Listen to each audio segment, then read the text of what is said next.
But it was not your fault but mine, and it was your heart on the line.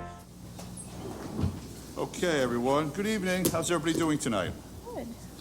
Councilman Michaels is feeling under the weather, so he's not going to be here this evening. Okay.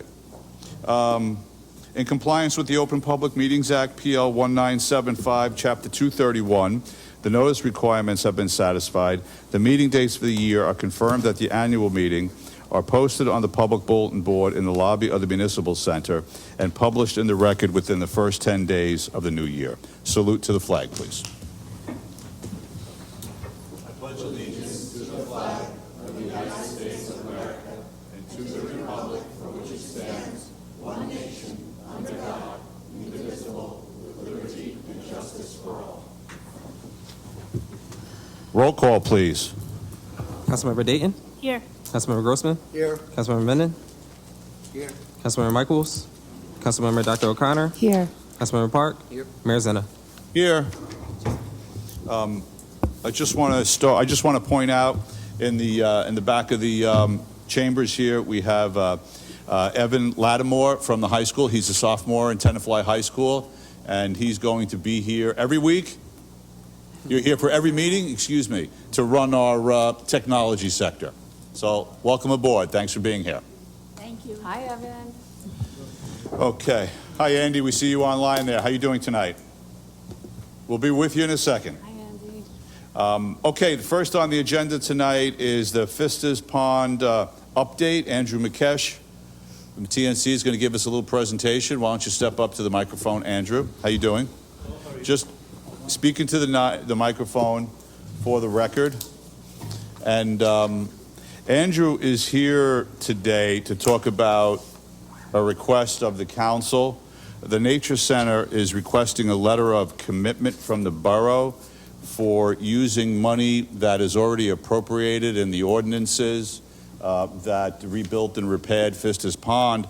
And the reason he's here tonight in front of us is because he needs the letter of intent, which requires the council's permission, and they're applying for a grant of a particular number that you'll talk about so that he will be able to significantly increase the value of the money that he already has.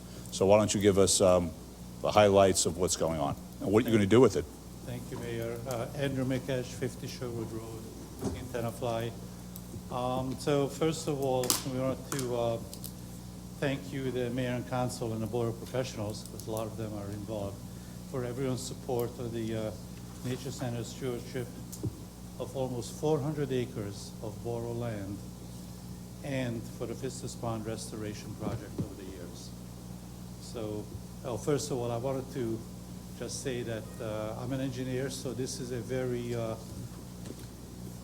no pretty graphics. I try to keep it down to the meat, and I'll try to go through it as quickly as possible, but I'll be open to questions.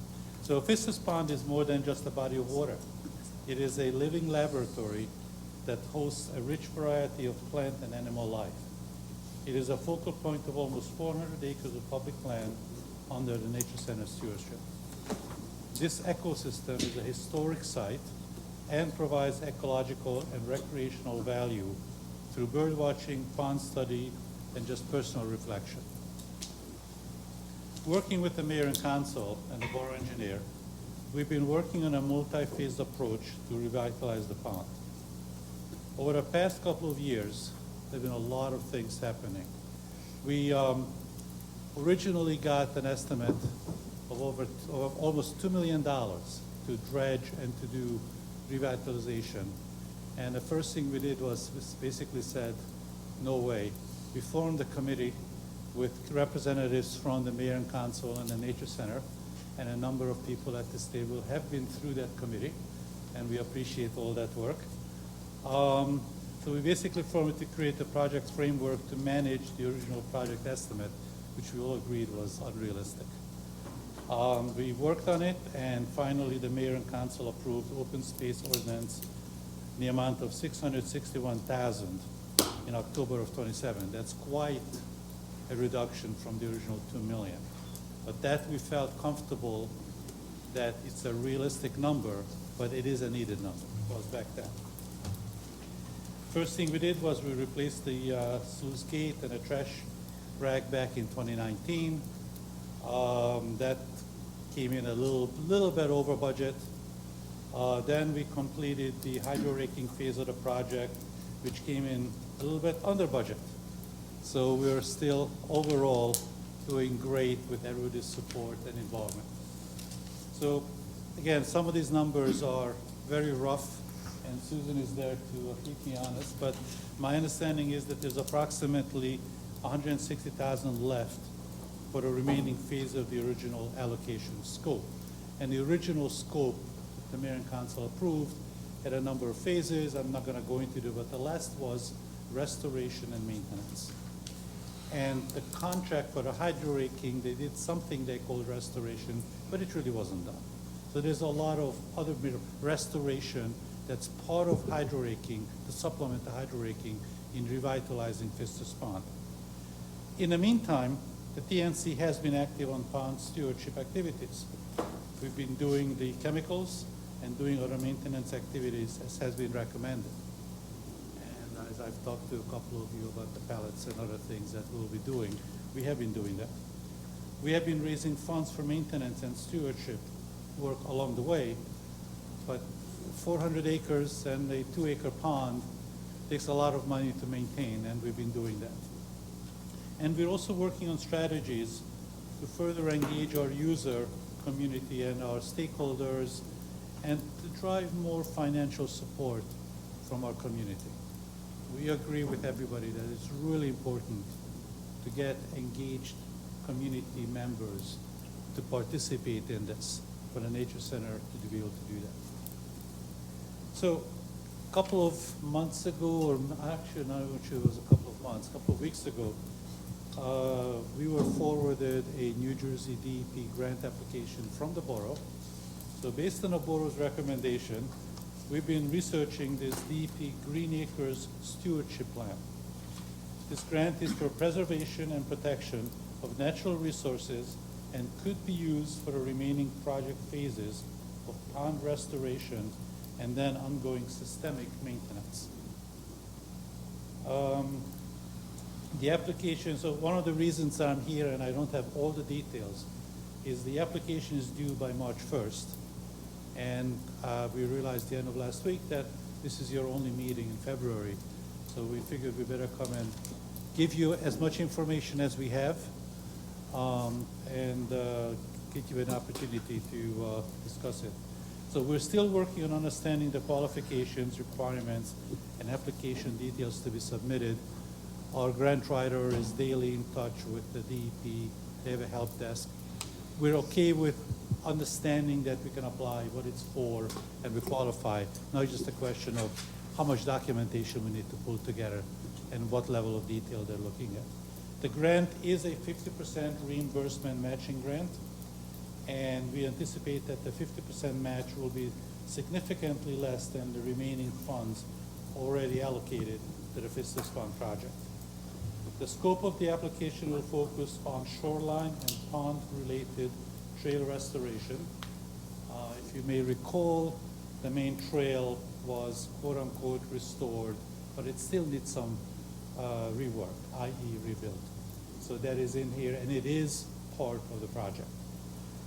Excess nutrient removal, improved biodiversity, and increased educational opportunities for the community.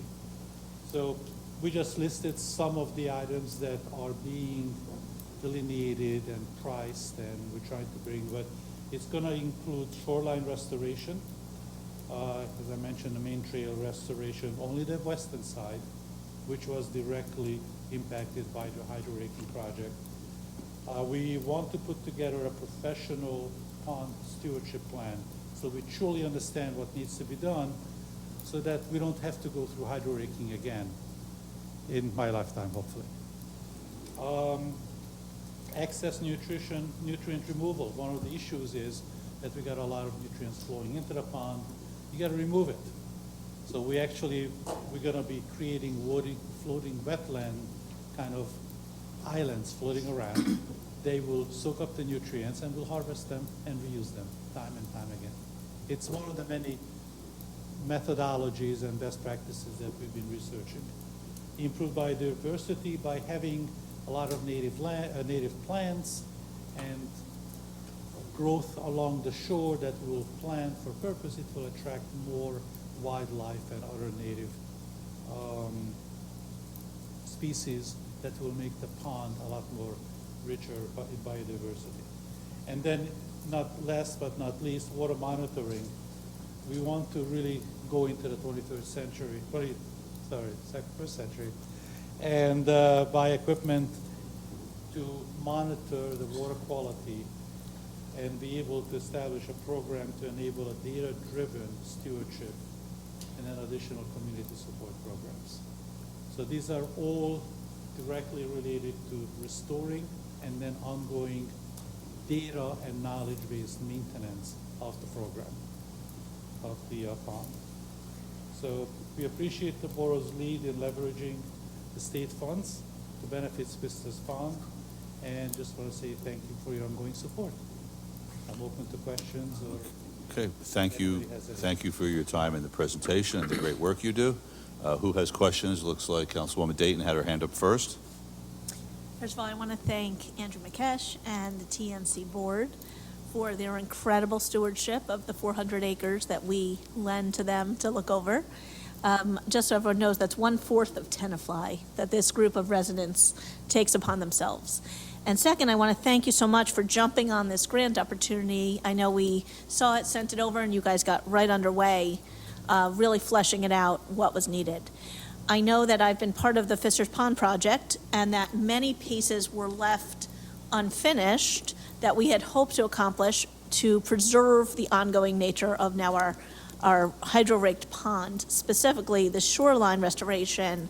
From what I understand during rainstorms, just so everyone understands it, keep in mind the shoreline continues to leave debris and sediment into our pond, which then attracts and builds up on the vegetation.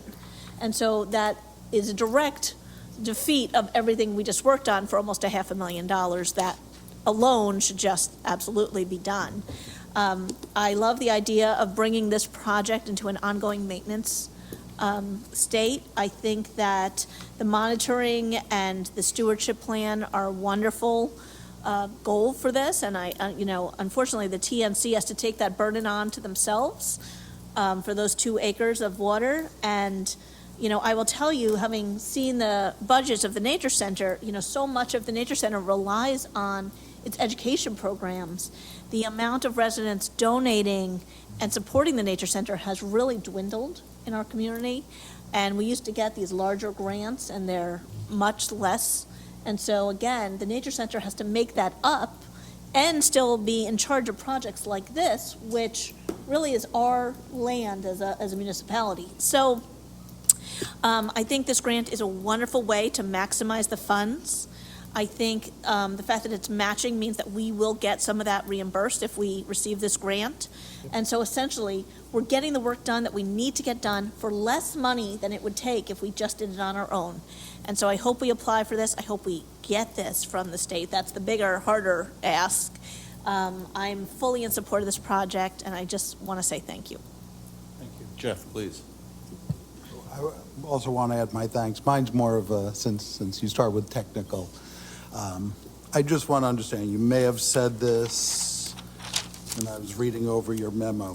So there's 160,000 remaining. Correct. And you want to do these 6 items, shoreline restoration down to water monitoring. Yep. So is the ask here, just want to understand, is the ask that you're going to go for a grant for 320,000 and use the 160 as half and match it with another 160? Because I'm not sure what the amount you're asking the grant and what you're expecting the match. So that's my question. Fair question. And that approximations, detail I know was you not- don't have exact. That was not written down. That is correct, sir. Because we realized that this is your only meeting, we had to come to you before we were ready to come to you. So we've had this now, Jimmy, when did you send it? 3 weeks ago, maybe, or so, that it was sent to us. So in the meantime, we've identified the scope, we identified a lot of what it will cost to do it. What we haven't identified is what it will cost to run the project. So there is we're still going through, sorry, that's me, apologize. We're still going through the total cost of the project. I can tell you that it's gonna be somewhere, or my guess is it's gonna be somewhere in the low hundred, somewhere around the low hundreds. But it's somewhat deep as far as what the matching is gonna be. It's going to be dependent on the final number that we come up with. But another way of saying it, we're not going to double the full money that's available. It's gonna be less than what's available that we'll be asking. But we do not have the exact number. Do you have a ballpark? Just rough ballpark? I'm not going to hold you to it if you did. I'm gonna guess somewhere, if we didn't have all the municipal requirements of running a project, I would probably say it would be $90,000 to $100,000. Given that there's gonna be overhead that we're not fully appreciating, I'm being very open because I know you guys. It's gonna be more than that by the time we're done with it. It could be 1.25. Okay. And then that's the total amount you'd hope that's So a it would be then 50-50. it would be like a 250,000 grant application, and then half of it is 1.25, and they would be paying 1.25.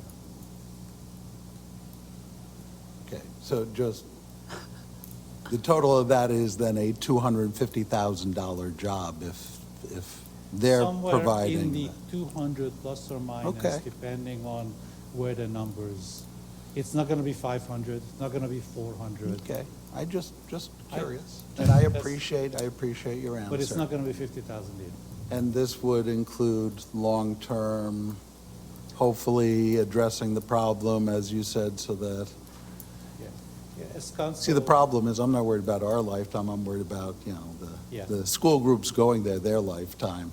As Councilwoman Dayton mentioned earlier, one of our challenges is all the trees, it's Tenafly, all the leaves get flushed into the water all the time. So by preparing this rarium buffer around the edge, which is really a neat methodology, we hope to actually create and keep some of that from going in there.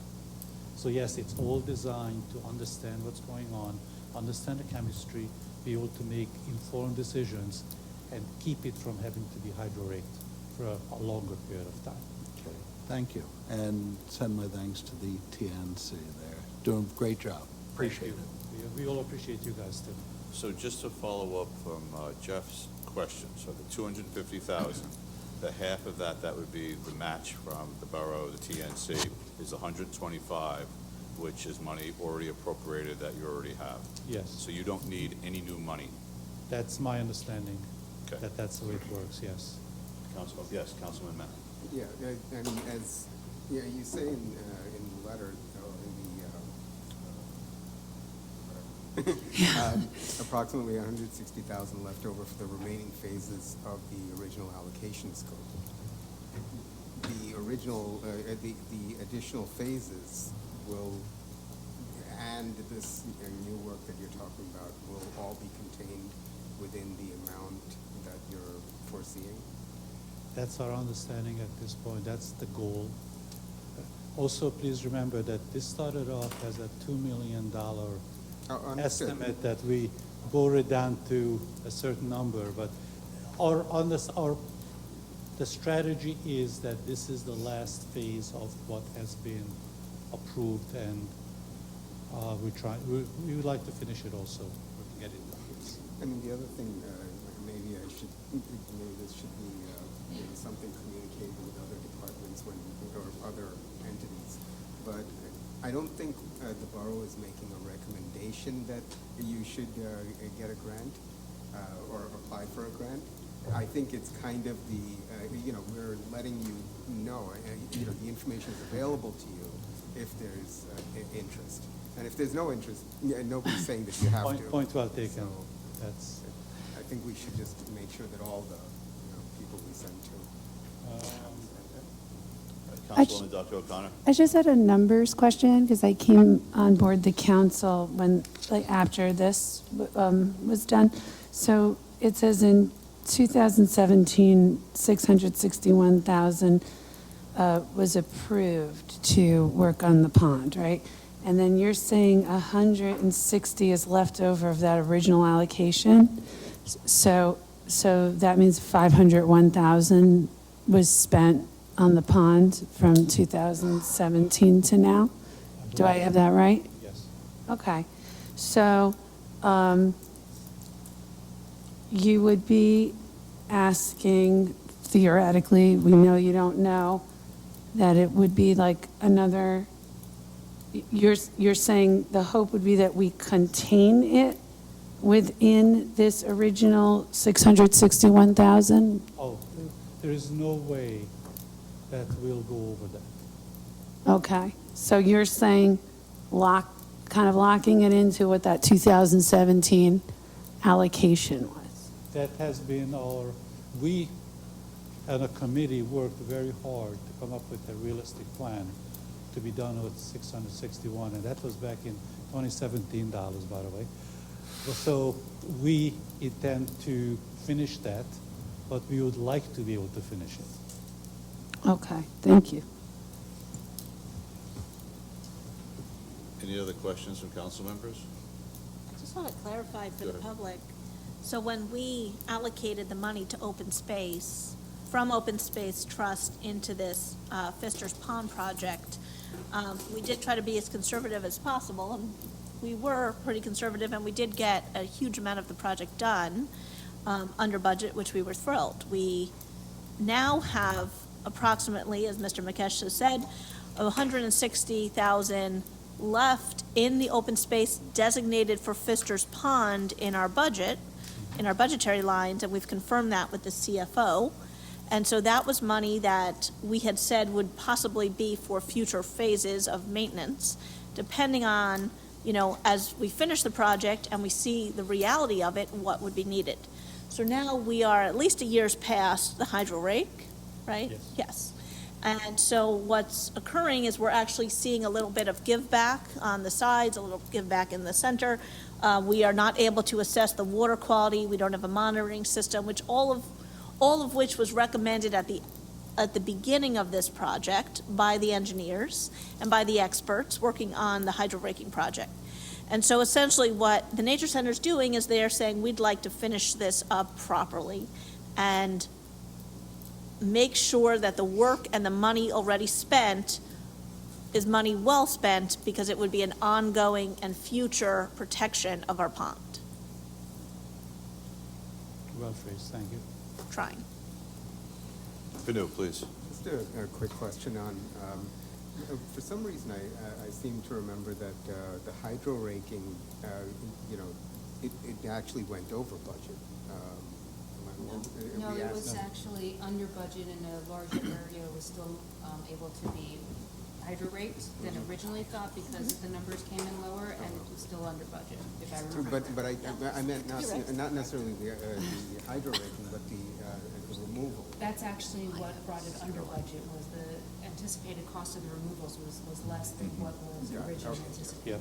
Yeah. Thank you. So there was a budget for hydro raking, the bids came in lower, and Right. we're able to get more done within the same budget. So is the council good with giving the TNC a letter of commitment from the borough on this? Absolutely. Yes. Any other? Yes? Yeah? Congratulations. So you're clear on the next step with the letter? You'll let us know if you win the Letter- grant. letter of Yep, commitment. let us know how the grant goes, and good luck with it. Thank you very much, and we'll be back to give you guys updates. Okay, wonderful. Thank you, Andrew. Appreciate your time.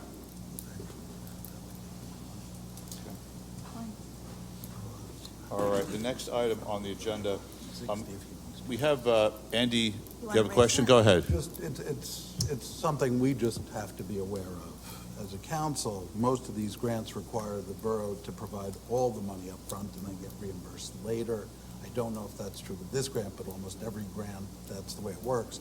So if it's just 250,000, we would have to go and above the 160 and allocate 250,000. We'll get it back, that's not a problem, but we have to be aware that it can't be. We're going to ask a question of our CFO in a second after Andrew speaks. No, I'm just going to say that we'll work with the CFO, but our intention is not to put you guys in a position of have to use any new funds. Well, it would be putting them up front. It's not. I understand. And so that's But probably. Susan, could you step up here, please? It's more of a logistics It's like question. general. So, Susan, we have a question that Jeff just raised. So if let's say the grant is, we go out, they make application, they win the grant. It's a $125,000 grant, $125,000 matching for the borough. How do we, if we have to put all the money up front, which is typically to Jeff's point, he's right, we put all the money up front for the project, how will that work? Well, then after the project is completed, since you're applying for the grant, I guess you would get reimbursed the funds for it that you laid out. I think, We'd have no, to I think share Jeff's in the question, the cost. question is about the borough and cash flow. Well, we have. We they've have already 160, allocated in we have but- 158,000 plus. So we So don't we- have 250. If the total amount, our share plus the grant, if the grant's, let's say the grant's 150 and our share's 150, that would, I'm just using that as a round number, then we'd have to allocate 300, not 158. Well, my understanding from Andrew was that you guys have some funds to put up. So, yeah, We have some funds to put up and we'll work it out. Well, it could be close to 100,000 in funds. Well, if I could just jump in, this is, I mean, I'm not sure that Green Acres works the same way as county grants would work, so I think it's something that the Nature Center should apply for now that there's consensus for the commitment letter, and the council be aware, if any further action is taken, we will let you know. Right, I just don't want anybody here to be surprised and say, we didn't expect that. I think it's a great project, I support it, but I don't want surprises that people later, why are we allocating 250 instead of 125 or whatever? Dan, you have a question, Dan? Right, and if, let's say this comes at a weird time in the budget season, It's open space, if we had to change, let's say we had front 300, according to his open space, the reimbursement goes back into open space, correct? Correct. It would still be restricted. Correct. I have one question for Andrew, though. You talked about monitoring and maintenance. That may not be part of our capital plan, that might be an operating cost, because I don't know what that entails. Open space can only be used for, A set project. It'd be ongoing. what's the word, not operations, maintenance, not operations. Right. Or, no, Not- what did I say? Okay, then that's capital. That's okay. Yeah, so it would be, the Right, you can't- monitoring equipment, it wouldn't be the ongoing maintenance, It won't pay right? for the operations, It would right? be you like can't the pay water staff with it, monitoring right. equipment. Green Acres will not pay for staff. Correct. Okay. Yeah, that's what I meant. We're learning it. I'm sure Susan will keep us straight. Yes, yes, she will. As will Green Acres. Thank you, Andrew. Thanks, Susan. Okay, so I'm going to move, because Andrew Hippolyte is here right now and he's on a time deadline, I'm going to beg the council's indulgence and move the Tenafly Swim Club up to the first item to be considered. Everybody good with that? Yes, but just a quick question for you, Mr. Mayor. If there was if there's a question for Andy as our engineer that wasn't related to swim club, can we ask that as well, or just swim club? Regarding the swim club? No, it was just I had reached out to Jimmy about like the library roof, just if we had just an update that I might be able to report back to people. Sure, yes, Can I yeah. ask We'll that be able question? to, he'll have an answer for that question, yes. okay. Okay. Andy, can you hear us? I can hear you. Omar, is he unmuted? Yes. I can hear you. And Andy, how you doing? Great, how you doing? Why don't you walk us through the letter you provided to us in your analysis, please? All right, so the borough applied for a grant for the swim club for $398,000. The borough received a total grant amount of 174, of which the county will match half that, or $87,000 is the rounded number. So basically, they've given you a project for half the cost you applied for. Based on that, we would recommend there was 1, 2, 3, 4, 5, 6, 7, 8, 9, 10, 11 items. We'd recommend taking out the restrooms and the skate park. They're a little over $150,000 in total cost as far as the estimate goes. If you took those out, all the other items could be constructed or deconstructed because there's some demolition in there. Unless you want to fund the remaining money from your budget. Go ahead, Laura. How much is the restroom cost? Say that again? How much is the cost for just the restroom? I'm not hearing the question. The question is how much is the cost estimated for just the restrooms? So just the restrooms, the cost was estimated at $50,000. That include the changing of all the piping and the systems, the water system? So the way the grant anticipated it was the restrooms would go in the place of the old building in that area. So they would reuse the piping that's there, and they'd be small. It'd be a very small men's and women's restroom. It wouldn't be a big building. If you go to a bigger building with storage and larger spaces, then the cost would go up.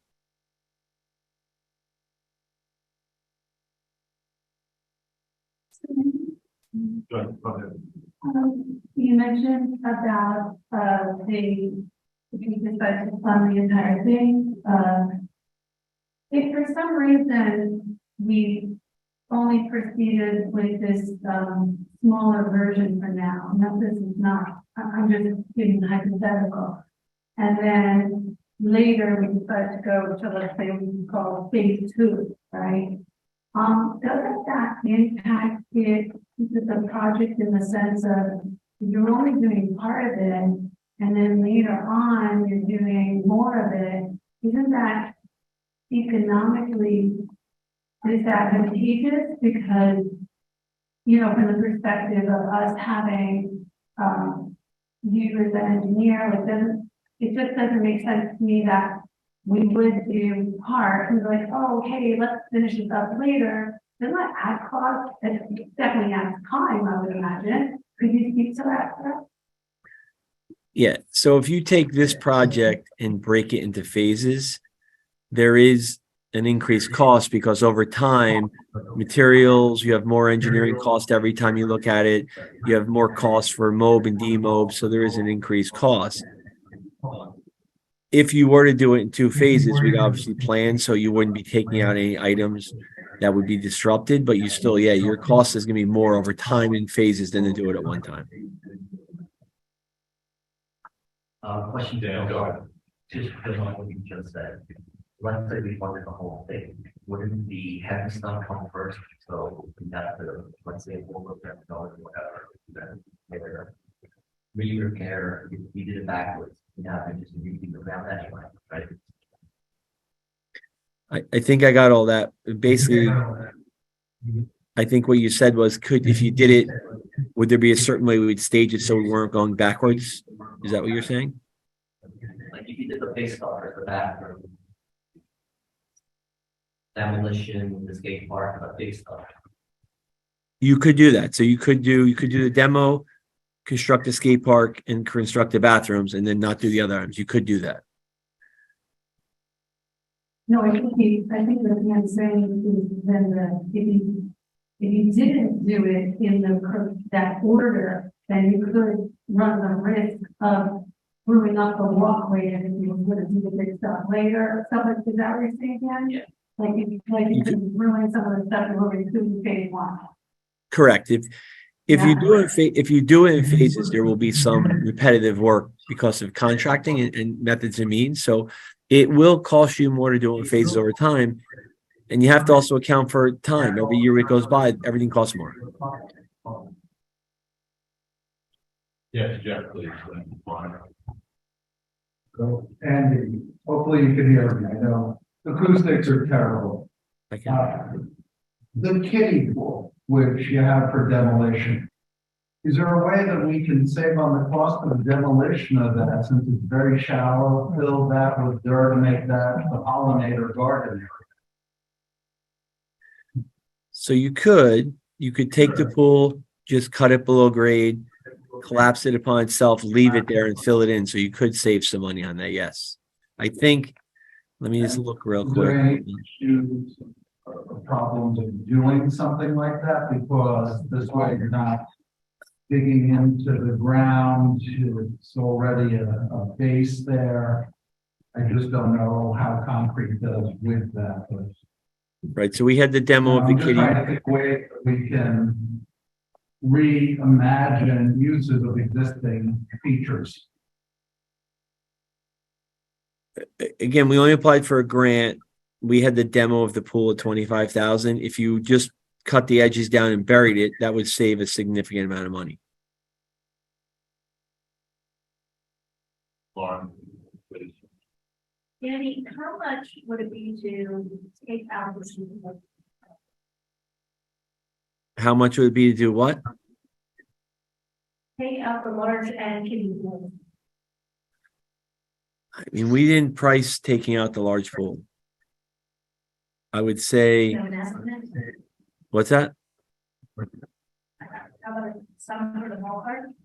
Well, so we did a pool that was similar to that in the borough of Montvale.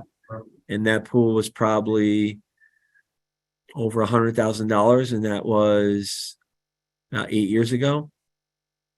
So it's going to be more than that now. But you don't need to take it out. You would, the larger pool, you would just cut about 3 to 6 feet below grade, bury it upon itself. You wouldn't take it out. That environmentally sound. That broke up. Tested with that pool, right? Say that again. We never tested what the pool was made of, so can you tell me how that's environmentally sound? So the way the regulations, Our water system is right there. right? So the pool material that exists there, the DEP governs the removal and/or leaving a pool. If the pool is built before a certain time and left in place, you're allowed to leave it there, and testing is not required.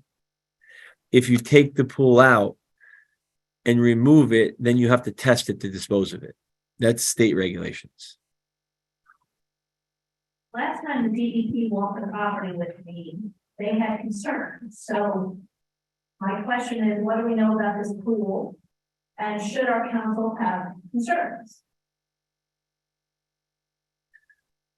I know this is not an answer you want to hear. Again, the state has regulations governing in-ground pools that have been in existence for years. There's nothing in the construction of pools that's a good material, expect to contamination. If you take it out, you have to test it to dispose of it. Under state regulations, if you leave it there, just break it and leave it upon itself, you're allowed to do that per DEP regulations. If the count, what's that? Even next to the waterway? Yep. You can leave it, you're allowed to leave it there. If we wanted to use this funding to take out the pool or to break down big and small pools, is that possible? I mean, of course, yes. By the county. I'm asking the question. Andy wouldn't have that answer later, that you the question for the county. If I could, that's right. So, you have a question? Yeah, I think, when we, had a discussion about whether we can take out the, pool put it in, that was, the main reason why we, talked about going in the pool. To take it out, because there would have been a concern, about the cost and the remediation and all. Things that move out. So, I mean, I think it makes more sense to me to continue building on top of it rather than removing it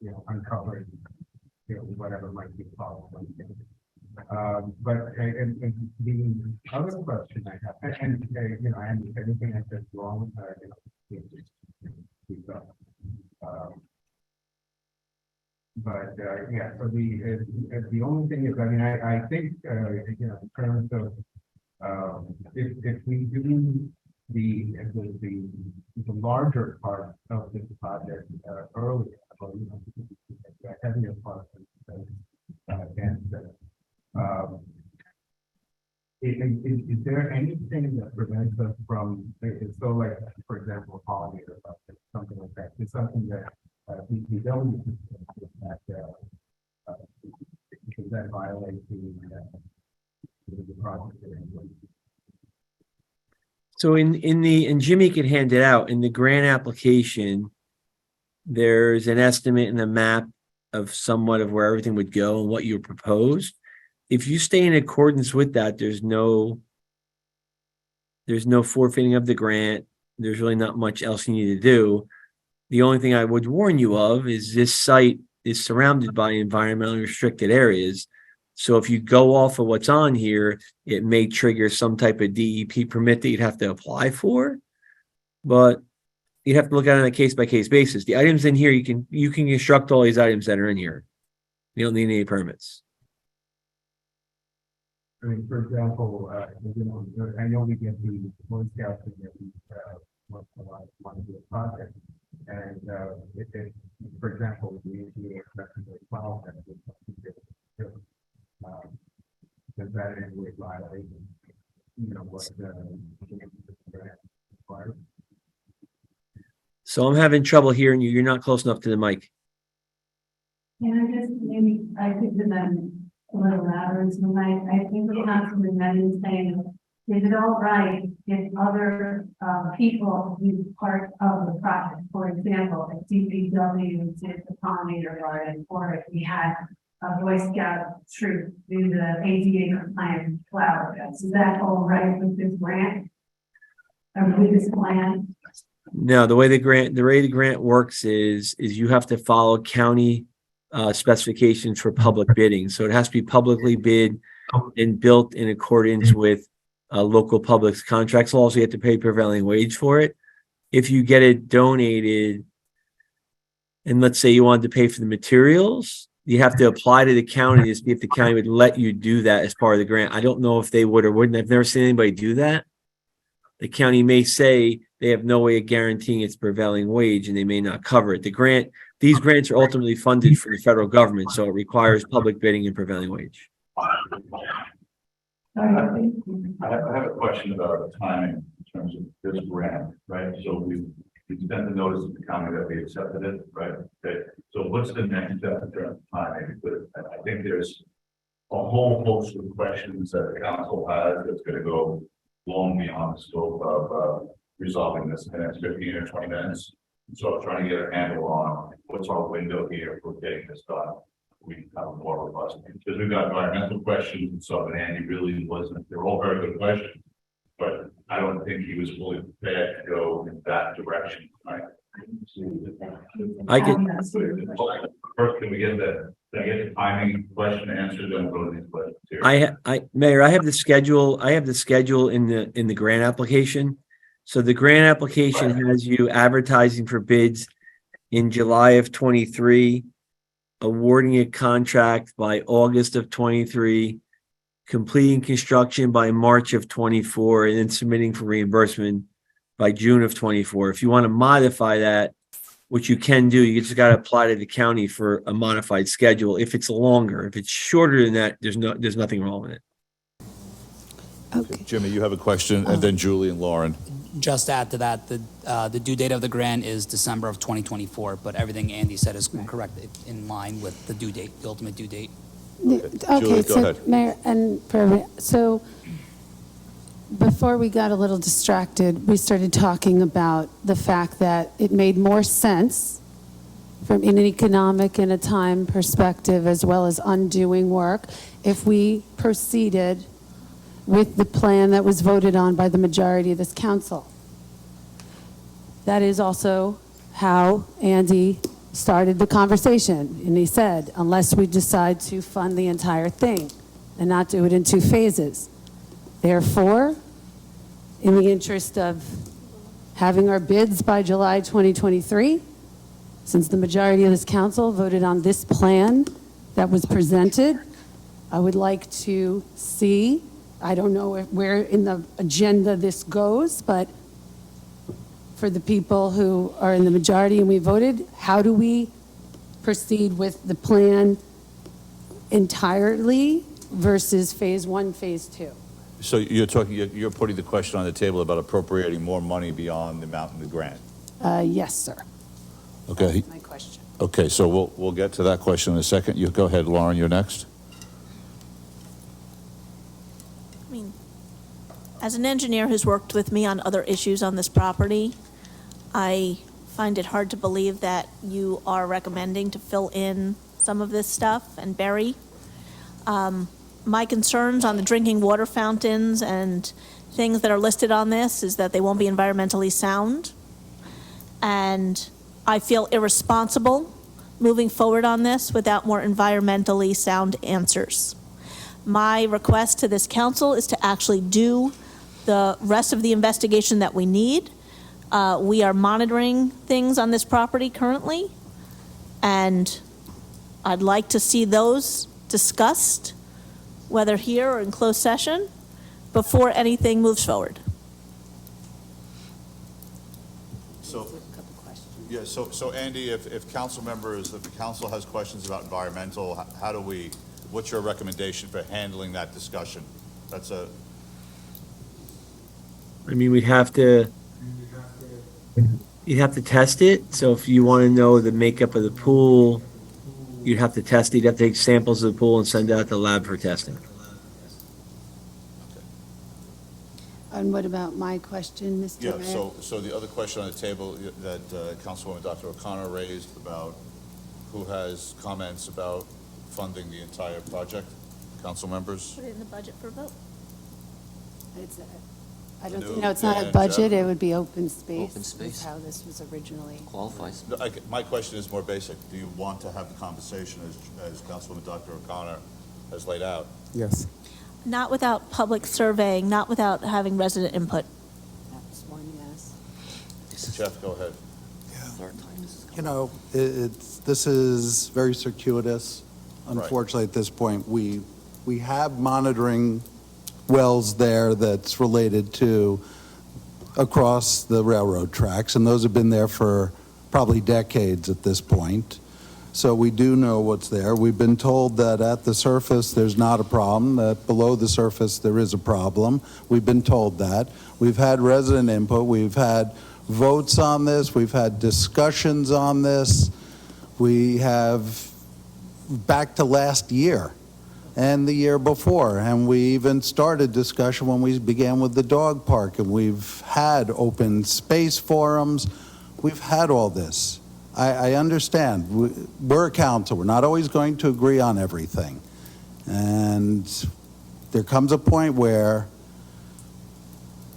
you can keep revisiting and revisiting and revisiting. I mean, I can sit here and say I had a pool removed. It was a concrete pool about the same age. I had no environmental issues, and I had to have it cleared with DEP because it was a total removal as a homeowner.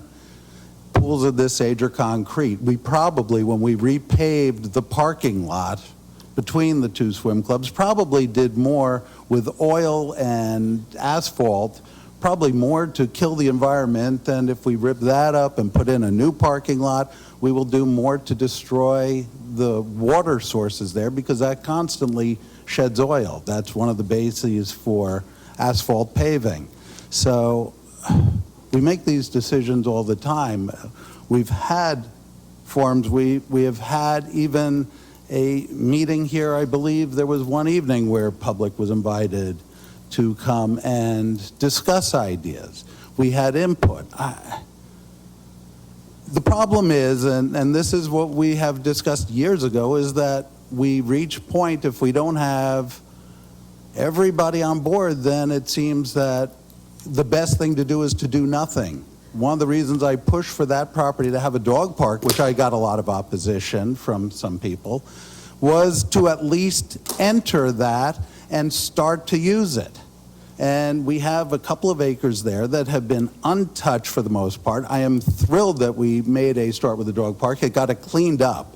That was probably our #1 priority. Cleaning up that site was done. Now we have to take the next step and utilize it. And I know we don't all agree. I get that. But the discussion has been going on for years. And I would almost say we've had the consensus for this. It's just time to now make it happen or lay fallow an entire site and ultimately propose things which will do greater environmental damage to the brook. And that's not our goal either. Okay, So you're saying fund the whole project? I am saying let's move forward. That's what I am saying. If that means fund the whole project, if it means that we reallocate the phases, but we have a plan, one way or the other, let's go forward with the plan.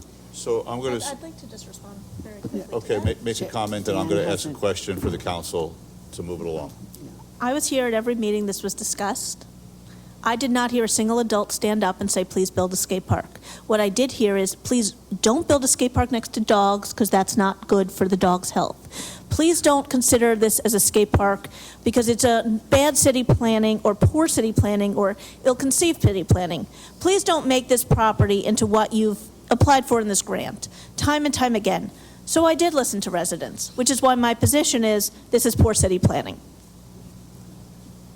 Okay, so I'm going to ask the question, will go around the table about, does the council want to, I'd like you to hold off that question until we're full council. well, we can't, that's just another wait then. So, because it has to be, there'll be a vote. In other words, we're not voting on this tonight, right? It has to happen by ordinance, so there's going to be 2 opportunities for a full council to decide on what they want to do here, right? Okay? So the question is, though, whether the council wants to go ahead and fund this project and ask the administration to put together an ordinance that could be debated at at the next council meeting. Is your question, Mr. Mayor, binary, which is fund phase 1 or fund the entire? Is that, because I want to be clear on the questions, because we did just get answers from Andy regarding the problems with just funding one phase versus the entire thing. Is that going to be the question you're going to poll? So I'm not calling, I mean, I'm asking for a consensus, right? There's already funding. So Andy has made his recommendation tonight, okay? Yeah. Based on funding it, based on the grant amount and the match amount. Right. You've raised the issue that why doesn't the council fund the whole thing? Right. Okay? So I'm going to start with Dan and asking the council, asking him, do you want to go with Andy's recommendations? This is just a consensus, or do you want to discuss funding the entire project? Funding the entire project. Jeff? Let's go with the entire project. Lauren? Neither. Okay. Vanu? The entire project. Entire project. Okay, so then what we're going to do is put together an ordinance, and now, put together an ordinance for the next council meeting based on what we heard here tonight, and all the homework has to be done on the costs, environmental issues, whatever it might be, and then the full council will be here to debate the issue. Andy, theoretically, this that is would the be key- $398,475 then, though, right? Right. No, hold on a second, we can't. No, I'm just saying. Wait a minute, right, we can't on a whim start putting out numbers that. No, I'm looking at Right, I understand, that was a Right. ballpark, okay. right, we're not talking Okay, about I'm just ballparks anymore. Yes, Okay. Lauren? I just want to make the point that the Nature Center was just here, who has 1/4 of our land, asking for us to consider open space for maintenance of one of our natural resources. And nobody blinked an eye, and nobody resoundingly said, of course we're going to use this for green space. Nobody. And now we're spending $400,000 on a skate park, and everyone's like, yeah, let's do it. I'm just saying, we're not doing right by our residents. We need, Hold on, one at a time, Vanu. we need to stop, We need to stop calling the entire 2 acres a skate park. It's disingenuous, if I'm being kind, using that adjective. As Councilman Grossman has said many times, and trying to explain this to the population in town, this is a park that will really appeal to multi-generational uses and a lot of nice combination of active and passive.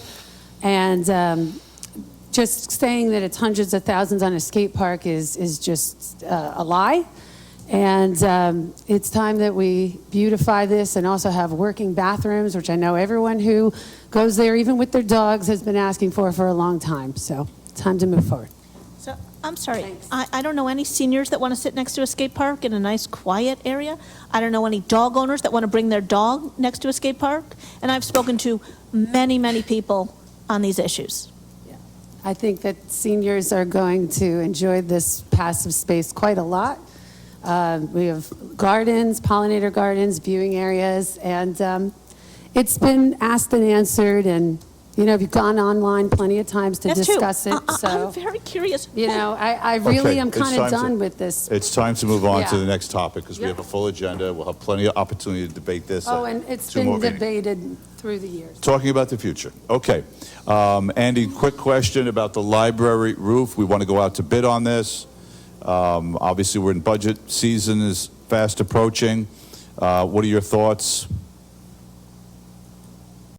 So I since we last talk, a recap, we bid it a little over a year ago. The bids came in around $900,000. We started looking for alternative roof options. There's not a lot out there because it's a slanted asphalt shingle roof, and anything upcharging would get more expensive. We finally found a vendor to come look at the roof who did a full inspection and said it really can't be repaired because there's no way to tie a good repair in. So you need a full replacement from, we'll call it the municipal side where it ends and the library starts, all the way across the McCandless room.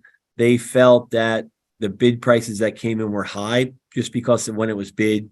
It was bid right around, right post-COVID. The numbers were high then. Asphalt shingles were hard to get then.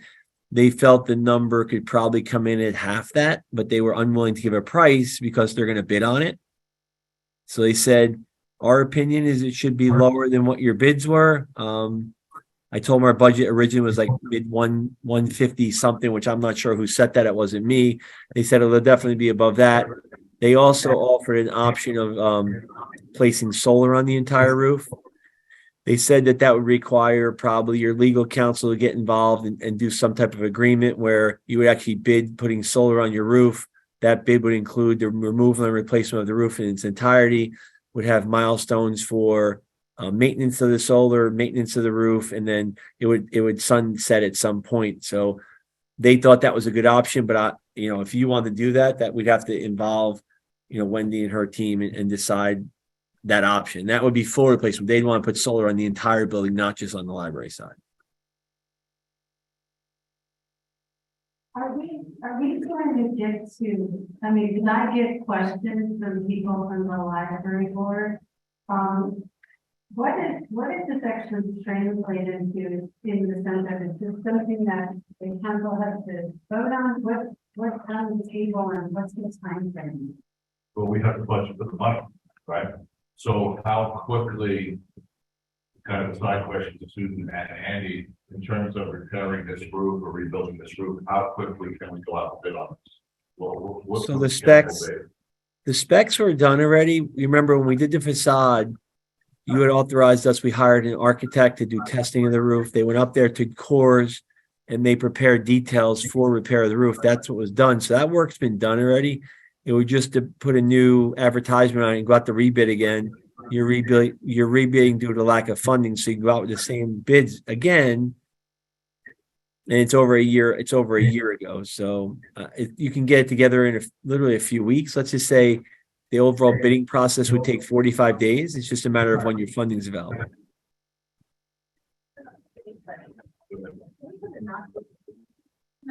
But what you would have is a budgeted amount, so what Andy was referring to are that sorry, I'm using my secret here in Andy. What Andy was referring to is that you previously gone out to bid and you had a budget amount and all of those bids exceeded that budget, which is a reason under the local public contract law to protect all bid. So you'll have a budgeted amount, you don't put a not to exceed amount.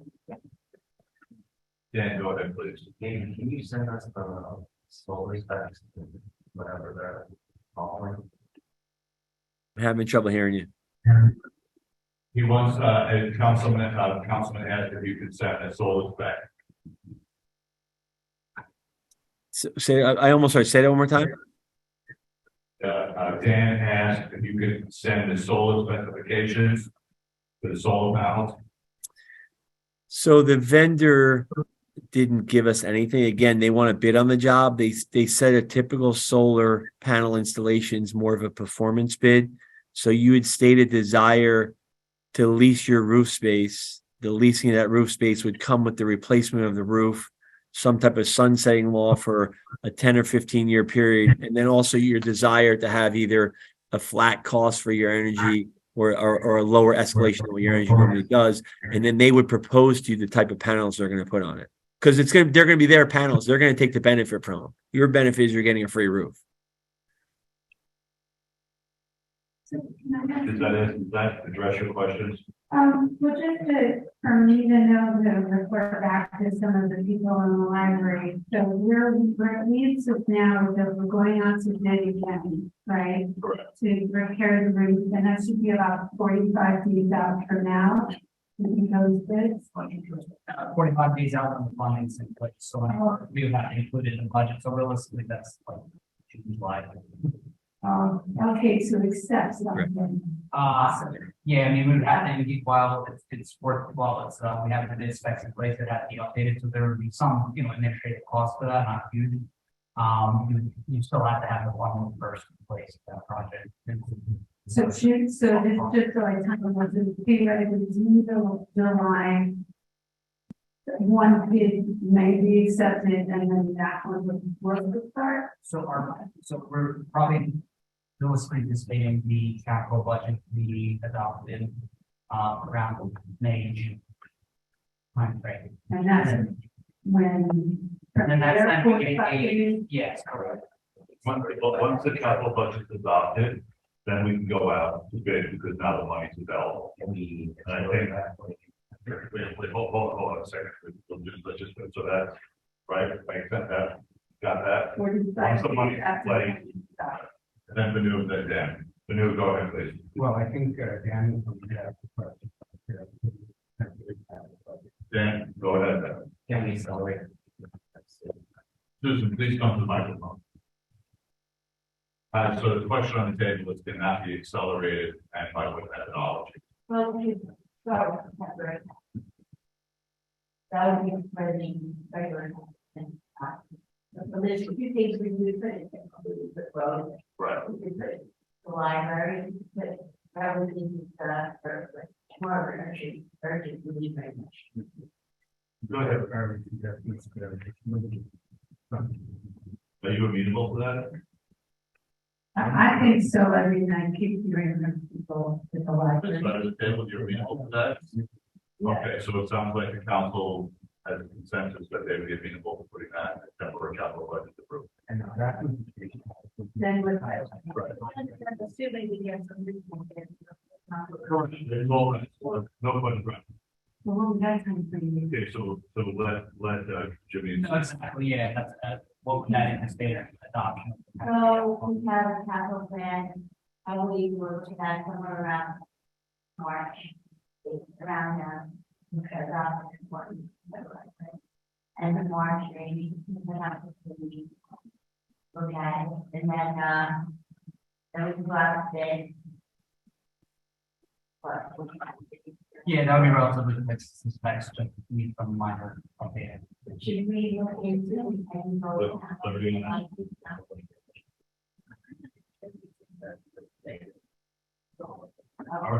All right, thank you, Susan. All right, Andy, what is your schedule like? We have one more question on a different topic. How are you? I can handle, go ahead. Yeah, yes. Okay. So there's one other thing, again, I'm wonderful to take advantage of your time here. The council requested some discussion about sidewalks on Magnolia Avenue and Leonard Avenue. Yep. Questions about this for Andy while he's here? Let's put together the memorandum. Well, I had, some questions regarding the Leonard one. I was closer to there. I noticed that, the Leonard one, I noticed you said about $6,000 to put, the sidewalk in that would extend the sidewalk on that side of the road to go to the park, to go directly to the park, and right now we don't have any sidewalk that is taking people to the park. That was the most reasonable option, with the different versions for Leonard. And I wanted to know how deep into the park did that like take a person? I'm thinking, let's say the person is in a wheelchair, or you said 100 feet. I just wanted, I know that it's really in front of one house. There's a utility pole. There are no trees there. How far into the park did that take? So I don't have the estimate in front of you. I did it three ways.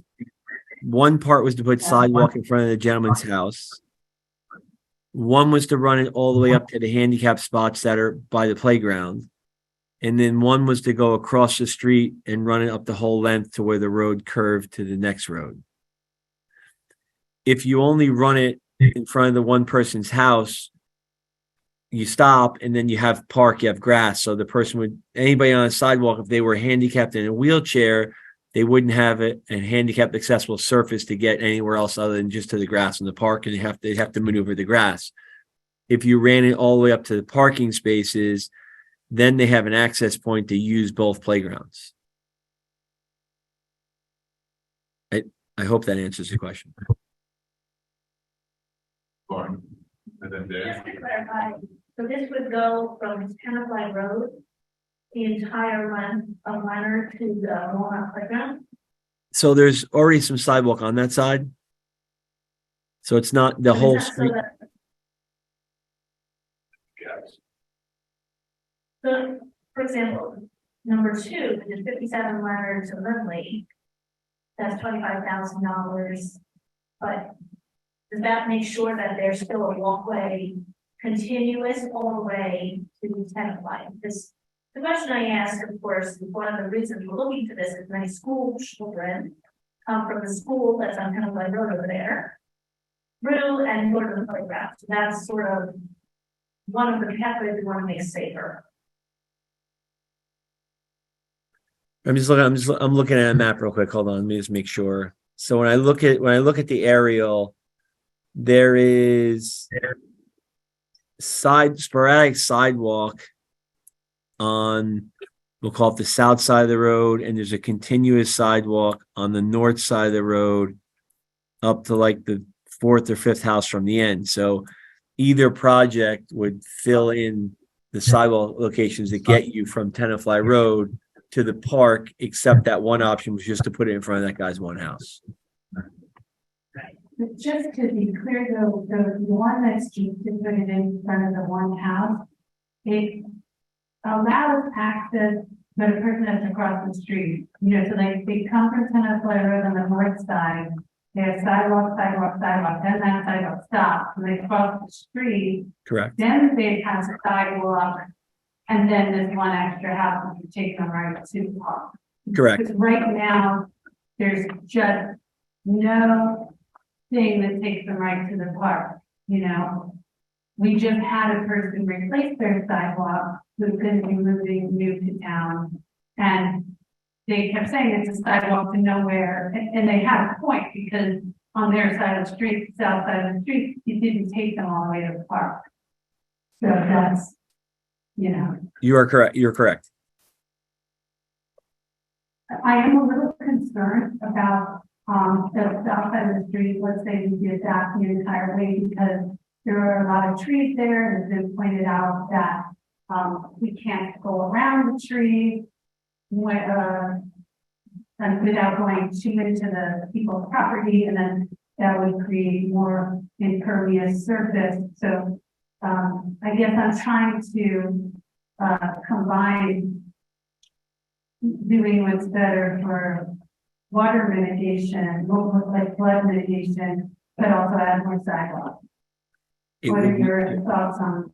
It would be very hard to construct a continuous sidewalk from Tenafly Road up the south side of Leonard on the first three houses, because there are a lot of trees in that area you have to take down to do that. It's better on the north side because you have sidewalk almost 3/4 of the way on the north side. I mean, if you wanted, I guess, a really independent opinion, maybe ask your police traffic officer and say, we have kids, we have a school close by, is the sidewalk that's there working? And if we kept it on the north side, can people get across safely? That's probably a good question for them. From an engineering perspective, we try to keep sidewalk continuous. If we can keep it continuous and then provide adequate crossings at adequate locations, we consider it safe. So I really rely on the people on the ground, which is your police officers that are there all the time because the school's there. So to these questions, Eddie, are very detailed questions. So would we be better off, to continue on with your recommendation about getting a recommendation from the police department, also having a site plan that the council can look at so they can see exactly where the sidewalks go, where they begin, where they end, what trees, like a regular site plan, designating which trees have to come down, so everyone has a complete understanding of what we may or may not be embarking on here. Yeah, I would get the police opinion first, and then we could do a little site plan. Lauren and Julie should have. So I just want to talk about Magnolia, for 1 second. One of the pushback from the residents, and we had tried to move this about a year and a half ago. This again is frequented by small children and families in this area. This is also one of the ways to get to kind of a nature center. People walk down Magnolia, and they're not all the way up Hudson. And so my question really is, would it make more sense to look at big roads with no sidewalks, like a Hudson or East Clinton, if we're going to spend money, that are traversed and have nothing, no area to walk in? Or should we be focusing on these smaller roads? I mean, that's part of a bigger question. The question's leading you towards almost like a sidewalk or pedestrian walking master plan. Just to try to determine it now wouldn't make sense. We'd have to look at where people walk, how they walk, what's their normal patterns.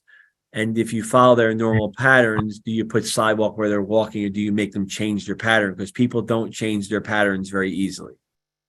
Just because you put sidewalk in doesn't mean you're going to use it.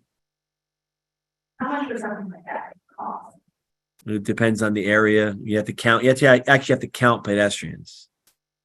So you probably want to do it when school's in session, in the morning, in the afternoon, school lets out at night, and count people for probably at least 3 to 5 days in each area. So be based on time and counts and locations. Our police, because we have crossing guards at many of these locations, actually do have some of that. They have tracked that, how we know where to put the crossing guard. They could do it. Right, I don't know how, I can't answer how that affects sidewalk usage. No, but we might be, here are 2 streets that we know might have a lot of sessions, but there might be additional streets that have a lot. So as we look at the bigger picture of I think educated decisions, just like our road plan, maybe we do this for sidewalk plan instead of just saying, hey, this, that's anything else. I guess, Eddie, we would need some additional, offline information from you about how we go about the professional sidewalk studies. So just a quick question, Andy, your memo, I just want to make sure it's clear on the letter. The second bullet, that's the north side, right? That with that particular item, that's you're saying north side, continue that sidewalk all the way. There were left 3. Okay. Correct. Because when you say the curb line of Lynn Lane, is that, It's where they Does meet, that it's where they mean- meet like that. So what I would, the easiest solution is to take the north side and extend it to where Leonard meets in what's the intersecting street is, hold on. oh, that little curve, yeah. Yeah, hold, it's, I'm just put I got my map out. It's, well, I guess it's Leonard meets Leonard.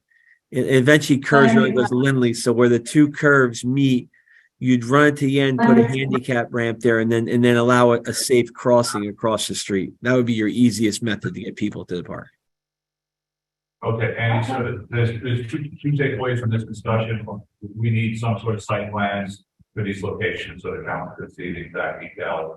And then data, or I guess the process of how we measure the data, of who's walking where. And what Yeah, I can do it. Okay. that sort of study would look like.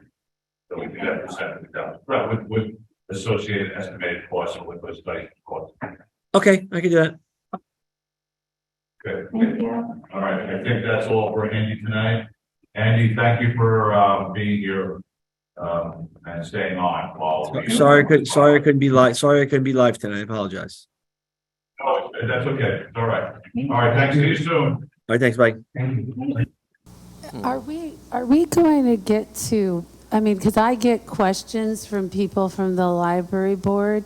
What does this actually translate into in the sense of, is this something that the council has to vote on? What's on the table and what's the time frame?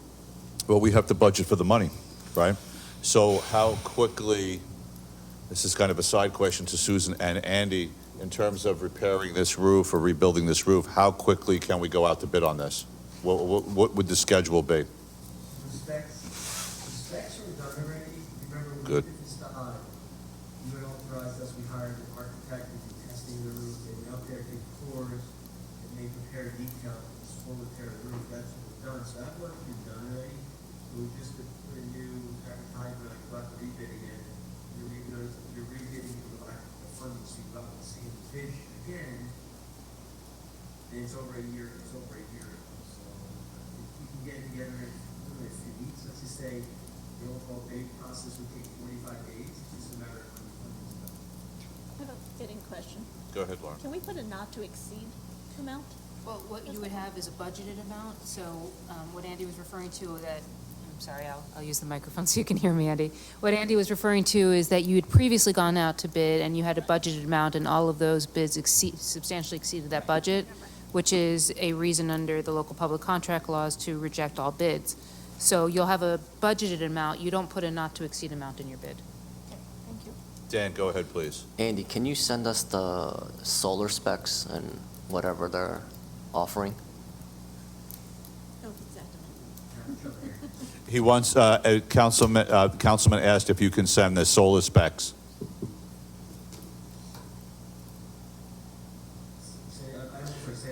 Dan asked if you can send the solar specifications for the solar panels. So the vendor didn't give us anything, again, they want to bid on the job, they said a typical solar panel installation is more of a performance bid, so you would state a desire to reach your roof space, and basically that roof space would come with the replacement of the roof, some type of sunsetting wall for a 10 or 15 year period, and then also your desire to have either a flat cost for your energy or a lower escalation for your energy, it does, and then they would propose to you the type of panels they're going to put. Because they're going to get our panels, they're going to take the benefit.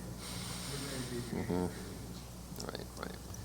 So can I ask? Does that address your questions? Well, just for me to know, to report back to some of the people in the library. So where it leaves us now is that we're going out to bid again, right? Correct. To repair the roof, and that should be about 45 days out from now, would be those bids? Why don't you address that? 45 days out when the funding's in place, so whenever Oh. we would have to include it in the budget. So realistically, that's like June, July. Oh, okay, to accept something. possibly? Yeah, I mean, we would And have that- to engage, we have the bid specs in place, it would have to be updated, so there would be some, administrative cost to that, not huge. You still have to have the funding first in place for that project to include the. So June, so solve just costs. so I time it out, so theoretically, June, July, one bid may be accepted, and then that's when work would start? So we're probably realistically anticipating the capital budget to be adopted around May, June timeframe. And that's then- when, from then that's there, then we can 45 engage. days? Yes, correct. Can we Once accelerate the, by once the putting it- capital budget's adopted, then we can go out to bid because now the money's available. Can we I accelerate think- by putting it in temporary Wait, capital? hold on a second. Wait, well, let's just, so that's, right, makes sense, that, you've got that? 45 Once the days money's in after place. budget's Right. adopted. And then Vanu, and then Dan. Vanu, go ahead, please. Well, I think Dan was going to ask the question about putting it in the temporary capital budget. Dan, go ahead then. So- Can we accelerate? Yeah, that's it. Susan, please come to the microphone. So the question on the table is, can that be accelerated and by what methodology? Well, we could start with the temporary capital plan. So that would be before the regular capital plan is adopted. So Before there's a June. few things we would put in there. Normally, we put roads. Right. We could put the library. We could put whatever we think is like more of an urgent need right now. This would.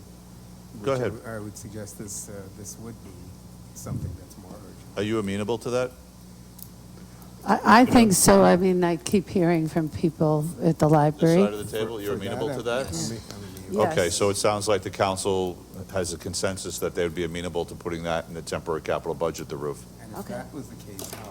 Then what's that time? Right. But that's assuming we get some reasonable bids and that they're not all Correct, right, it's all right. substantial over. No question, right.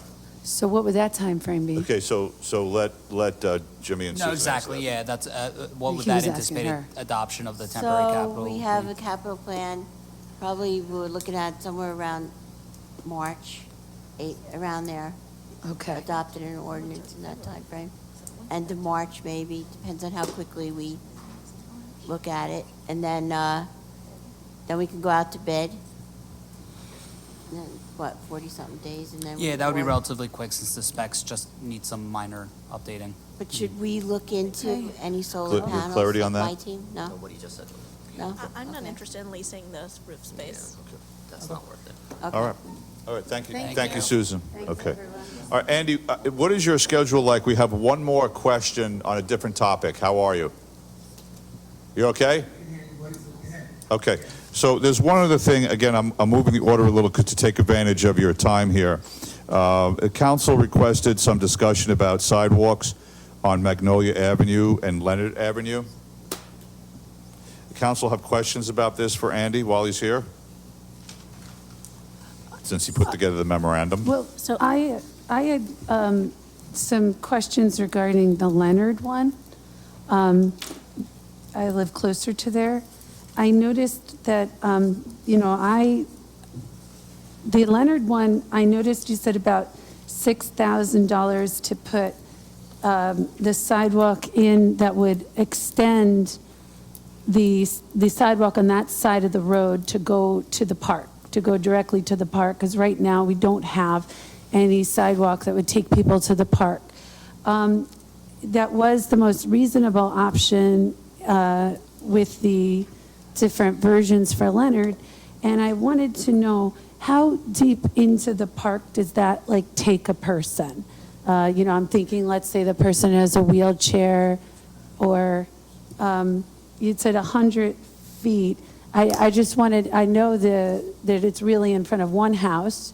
There's a utility pole. There are no trees there. How far into the park does that take a person? Just on the other side of their house? I don't have the estimate in front of me, but I did it 3 ways. Yeah. One part was to put a sidewalk in front of the gentleman's house. One was to run it all the way up to the handicap spots that are by the playground. And then one was to go across the street and run it the whole length to where the road curved to the next road. If you only run it in front of one person's house, you stop and then you have to park at grass, so the person, anybody on the sidewalk, if they were handicapped in a wheelchair, they wouldn't have a accessible service to get anyone else other than just the grass and parking, they have to leave the grass. If you ran it all the way up to the parking spaces, then they have an access point to use both playgrounds. I hope that answers. Lauren, and then Dan. Just to clarify, so this would go from Tenafly Road, the entire length of Leonard to the Walnut Playground? So there's already some sidewalk on that side. But it's not, so the, It's so, not the whole street. It's the gaps. so, for example, number 2, which is 57 Leonard to Lindley, that's $25,000. But does that make sure that there's still a walkway continuous all the way to Tenafly? Because the question I ask, of course, is one of the reasons we're looking to this is many school children come from the school that's on Tenafly Road over there through and go to the playground. So that's sort of one of the pathways we want to make safer.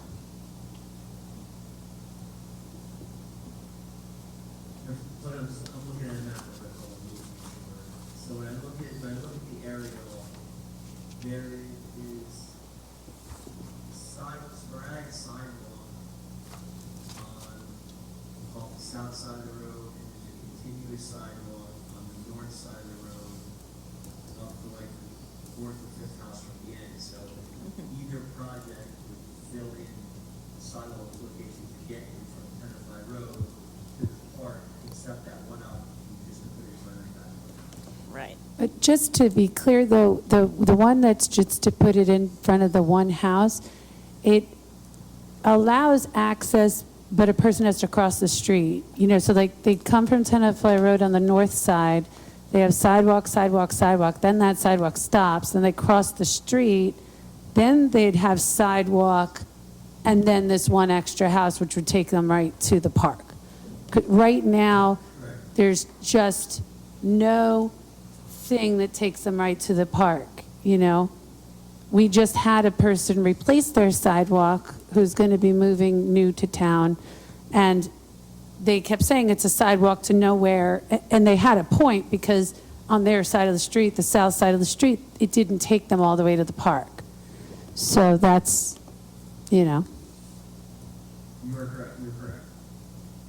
I am a little concerned about the south side of the street. Let's say we did that the entire way, because there are a lot of trees there. It has been pointed out that we can't go around the trees without going too into the people's property, and then that would create more impervious surface. So I guess I'm trying to combine doing what's better for water mitigation, like flood mitigation, but also add more sidewalk. What are your thoughts on that street? It would be very hard to construct a continuous sidewalk on Tenafly Road up the south side of Leonard. On the first 3 houses, because there are a lot of trees in that area, you have to take care to do that. It's better on the north side, because you have a sidewalk almost 3/4 of the way on the north side. I mean, if you wanted, I guess, a really independent opinion, maybe ask your police traffic officer and say, we have kids, we have a school close by, is the sidewalk that's there working? And if we kept it on the north side, we can people get across safely?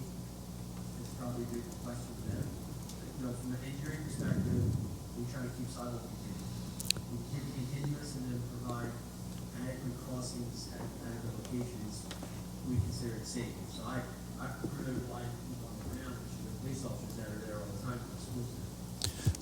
So to these questions, Andy, are very detailed, rightfully so.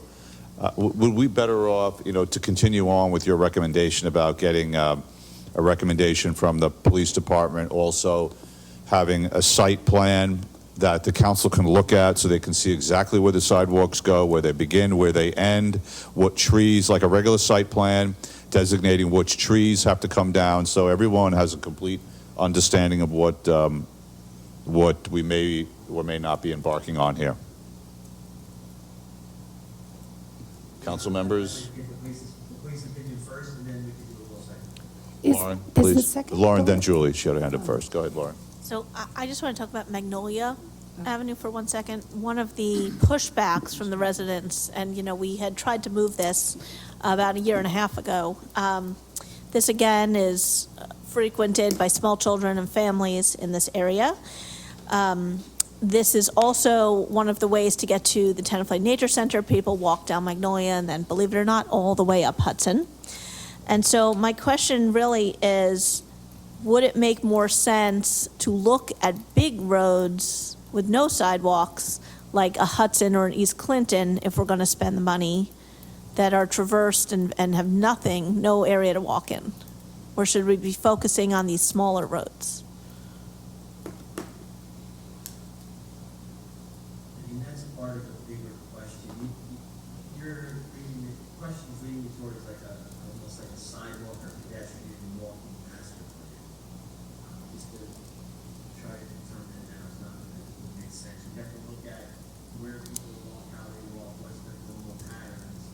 And if you follow that normal pattern, you put sidewalk where they're walking, you make them change their pattern. People don't change their patterns very easily. Because you put sidewalk, it doesn't mean they're used. How much would something like that cost? It depends on the area. You have to count, you actually have to count pedestrians. So you probably want to do it when school's in session, in the morning, you have to do school, let's say at night, and count people for probably at least 3 to 5 days in each area, so it'd be based on timing counts. I mean, our police, because we have crossing guards at many of these locations, actually do tally some of that. They have tracked that, which is how they know where to put crossing guards. Right, Can- I don't know how, I can't answer to how that affects sidewalk usage, though. No, but It's a I'm separate saying- question, right? We might be, here are 2 streets that we know might have a lot of pedestrians, but there might be additional streets in Tenafly. So as we look at the bigger picture of sidewalks and we try to make educated decisions, just like our road plan, maybe we do this for some sort of sidewalk Yeah. plan, instead of just saying, hey, so-and-so needs this and so-and-so needs that from individual households. I guess, Andy, we would need some additional, offline information from you about how we go about with professional sidewalk studies. So just a quick question regarding, Andy, your memo, I just want to make sure I was clear on Leonard. The second bullet, that's the north side, right? That, with that particular item, that's you're saying north side, continue that sidewalk all the way. There were less trees. Okay, just want to be clear. Because when you say to the curb line of Lindley, You could put that together. is that, does that mean that a person could, Where they meet like that. so then, The easiest solution is to take the north side and extend it. yeah. Where Leonard meets the intersecting street is. Oh, that little curve, yeah.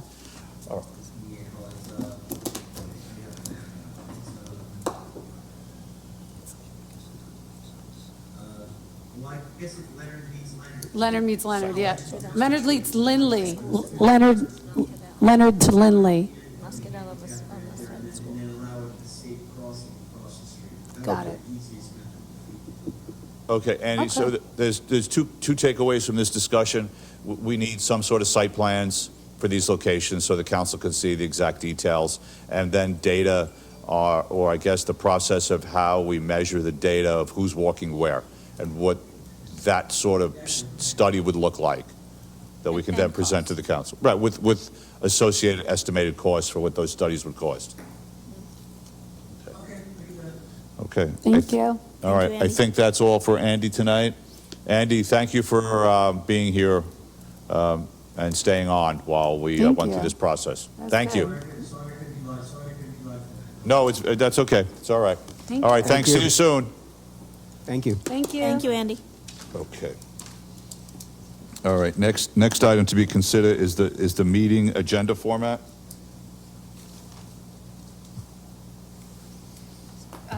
Yes, Mayor. So we're obviously piloting a new test case for how to try to run our meetings a little bit more efficiently. Given in the interest of time and such a large agenda for today, I'm would ask if the council's okay with continuing our study and maybe revisiting this in March. I'm fine with that. Yeah, Everyone I good with that? Definitely Perfect. request that. I was going to request that. You beat me to the punch. There we go. Just one quick question, though. In the original, we had talked about doing work sessions more the first meeting. Next month, we actually have the 2 meetings. If it's okay with the council, though, we were planning on bringing the TVAC ordinance back for introduction. Is everybody okay with introducing an ordinance? Well, we're discussing it tonight, bringing it back, right? It's on the agenda. It's listed as an upcoming meeting, yes. So that, as long as it's listed as upcoming meeting, that's wonderful. Okay, Then we're good. perfect. Thank you. Okay, yep, there it is. Okay. All right, next item on the agenda is discussing the outdoor dining. And I guess the question is, do we want to do the same thing as we did last year? Do you want to modify it to sidewalks only? What are the council opinions on, go ahead. Sorry, just real quick, just to add, this would begin in April, running through November if the council desires. This would just assist the businesses in making decisions on whether to purchase equipment and decor for outdoor. This is for the, would be for the outdoor seating and dining in the parking spaces, as the mayor indicated that we did the prior 2 to 3 years. Okay, so Vanu, go ahead. You look like you want to say something. Yeah, I mean, I'm not necessarily happy with it taking up the parking spaces. I think, the outdoor dining on the sidewalks is adequate for most of the businesses. I don't think there's any need to go into the parking spaces. But you support it for the sidewalks? Yeah, well, I mean, on the sidewalks, right? Right, but that, they have to file for that Absolutely. anyway. They have to do all the I permitting. mean, that would have been what they did 3 Right. years ago. Comments, other council members? Do Lauren? we have a cost? Wait a minute, Lauren, then you, Julie, go ahead. Well, I will say that the downtown committee has looked into this and has tried to speak with the store owners and the restaurants. I do think at this point, the majority of our downtown is in support. And given the work of our downtown committee, which we tasked them to do, I'm fully in support. And I would like to hear if it's going to be on a future agenda for voting. I'd like to invite the downtown committee to comment, to make sure they're at that meeting. I'd rather have the store owners comment than a committee. They're part of it, the No, store but owners. I'm saying that I'd rather have the store owners come. I don't need a committee telling us what other people are saying. Let's get the store owners here, see what they think. We know we've had plus and minus, but overall, I think it's worked. Look, whether we do sidewalk, and parking spots, we always have the authority to limit and say no to any individual anyway, right? We could say, you don't get 2 spots, you get 1, or this is it, take it or leave it, because we don't have to grant. Am I correct, counsel? Yes, but we have made it a process of making sure that what is done for one can be done for others. So for example, last summer, all businesses were given the option of 1 designated parking spot, not anything more, because just to keep it even and consistent. And to Councilman Menon's point, you do have an existing ordinance for outdoor seating that, so if you were to choose not to expand it into parking spaces, you could just revert back to your ordinance. Yeah, that was my question then about what Councilman Menon brought up about the sidewalks. Do we charge any money to the restaurant for doing outdoor seating for sidewalks? For the, I think they're, Omar, I think we waived the fee previously. Yeah, waived the fee due to COVID, but I believe the fee off the top of my head. But there's a fee in place. Yeah, there is a fee in place. For It was sidewalks. waived during COVID, but there is a fee in place. It's a fee for the application. For the application. Right. Yeah, but not for the use of the space. Correct. Not for the use of space. Right, we don't charge them, right, just to be clear, we don't charge them rent for the space. And If we did, what could we, what would the fee be for the parking spot? I was going to mention that there, right now, there hasn't been any fee for the parking spaces. Yeah. So, but again, the other fees had been waived the past few years, past couple of years. And to be fair, an option, and I would have to double check, I apologize, I didn't look at the statute for this, but we could double check the statute to see whether it is appropriate to charge a fee for an extended area as part of the permit application, not a rental, but the permit application. Lauren, please. Let us just take a step back and remember why we're having outdoor dining, because many of these businesses were hit financially during the pandemic, and we were giving them the opportunity to earn back by having an opportunity for safe outdoor eating. I will say, I don't think many of these businesses have come fully back. I really am not sure of, too many of their finances, but I can't imagine that they're back to pre-pandemic state. So again, in the interest of supporting our downtown businesses, I would not be for a fee. I would be for this wonderful environment that we create where our residents seem to be enjoying outdoor evening dining. It brings people to our town. It brings people to our businesses and our restaurants. We should be doing everything we can to facilitate and make this easier on our downtown, not more expensive. Yeah, I mean, I think the businesses that utilize the outdoor dining option, I mean, it works very well. The residents like it, the businesses like it. The people who don't want to use it, they don't use it. We can't manage other people's operations. But, Jeff, you bring up an interesting point about bringing the business owners in to tell us how they feel. Oh, I was also going to say. And I'm not just talking restaurants. I understand that, yeah, there's no. Yeah. Go ahead, Lauren. One of the best things that our downtown committee has been doing is they have tried to have as many, if not all, businesses invited to each and every downtown meeting, and people that are owners or landlords of these businesses are attending, and it's wonderful. They try to highlight a different one each meeting. I wish Adam was here. He could speak better to it because he's the liaison. But I will say that I have jumped onto some of those meetings, and, the yoga studio and, some of the other businesses downtown, and the real estate agents and the restaurants have all sort of chimed in. I'm not hearing a huge pushback once we figured out the spacing and on one or two of them. I'm not hearing a huge pushback to stop outdoor dining, and haven't. And again, I would like to hear from Adam as liaison, but I will say the downtown committee has done a beautiful job of incorporating our downtown businesses to the discussion. All right, Vinu, go ahead. Just real quick, unless, the Chamber of Commerce president wants to save it for public comment, is there something we want to ask her to talk about on this? Well, I really. To represent, since the businesses Right. aren't here at the moment. Right, but I like Jeff's idea of bringing the businesses in. I'd really like to hear directly from. Yeah, hold on a second. Yeah, I really like the idea of bringing the businesses in to talk directly to us about how they feel. But no, go ahead, Christine, make a comment. Good part of Christine Evron, 39 Leroy Street, Chamber of Commerce President. At least half of our bylaw purpose is to act as the liaison to the council. Business owners do not want to go in public and state a position that some of their clients are not in favor of. They don't want to come here and paint a target on the back. Despite that, you've had Tenafly Camera come here and tell her how very devastating these parking spaces are to her business. Valencia of Pet Plaza has told you how bad it is, and everyone is complaining about parking now. It is very bad. I find it amazing that you're talking to Keller Williams being so enthralled with this idea. I didn't actually say that when business. they don't have walk-in clients. They don't need parking places. The people who need parking places are your pet store, your Tenafly Camera, your other restaurants. There is a small group that the Tenafly Downtown Committee speaks to. It is not everyone, by any means. And while we're talking about parking, it has gotten so bad recently that with Yasu Santorina and Tito's, people are taking the employee parking by across from the post office.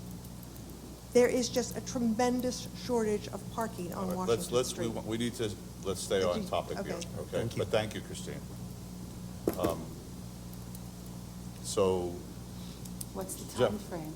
We'll do you right with the next meeting. We'll invite people to come in and talk to us about what's on their mind. I mean, I get, positive feedback about the outside dining. Different people have different opinions.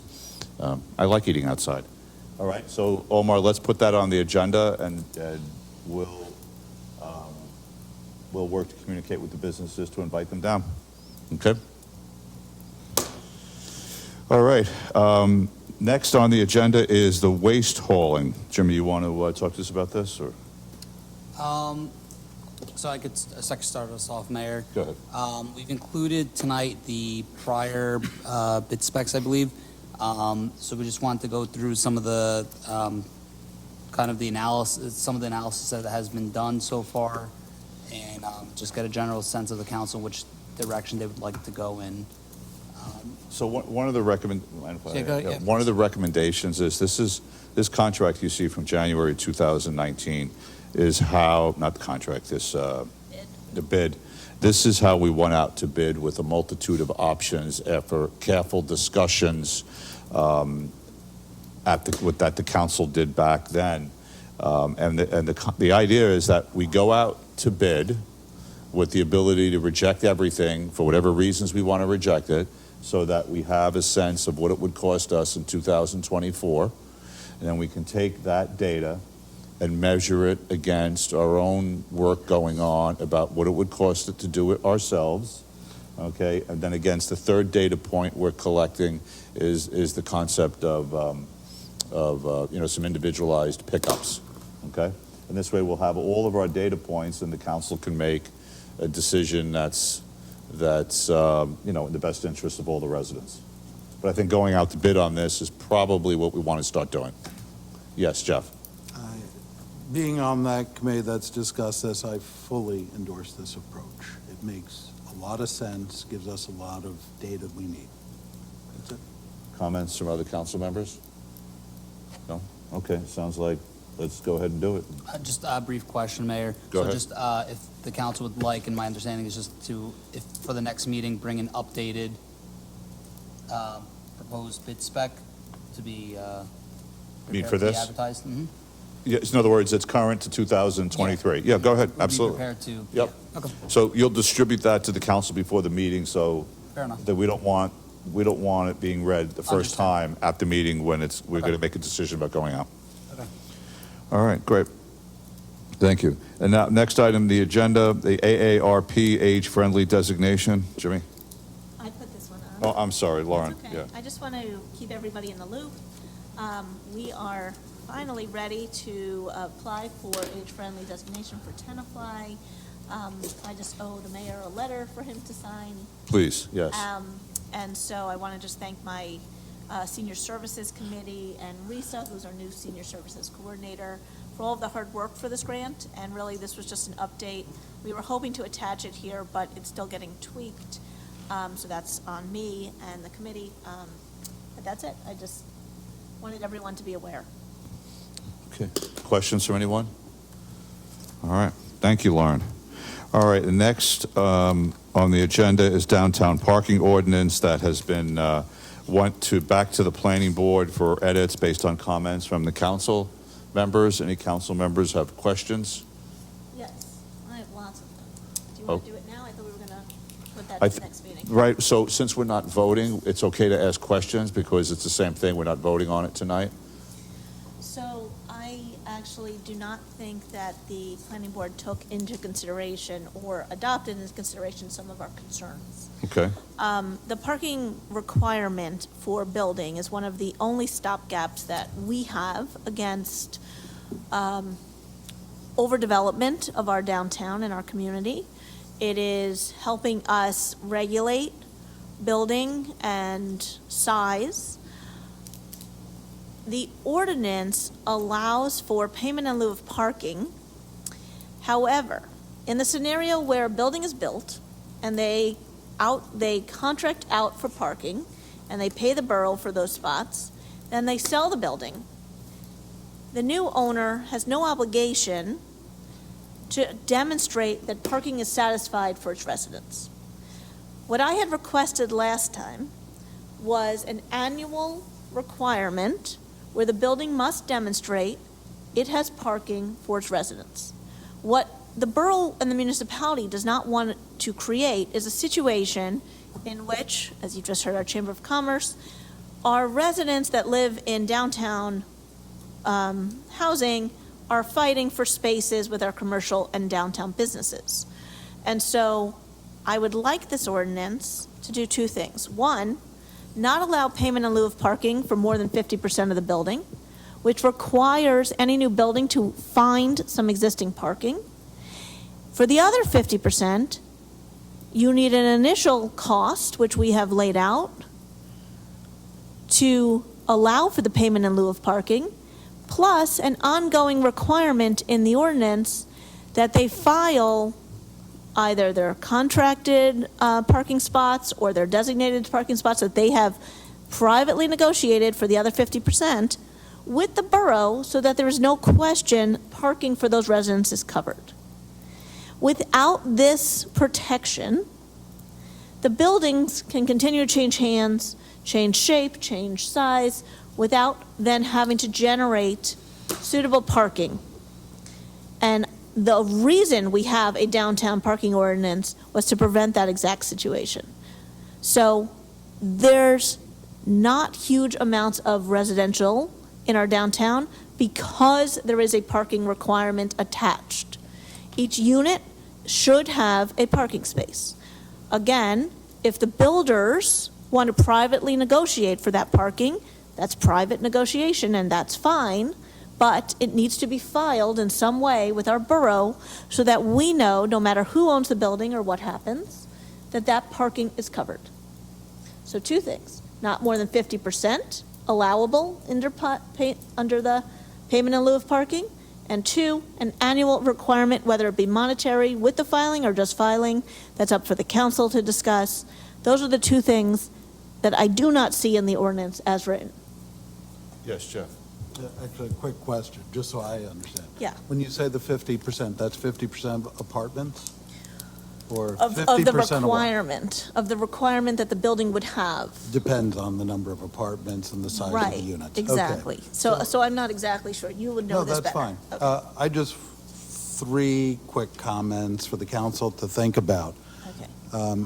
Number one, and the first 2 actually have nothing to do with parking.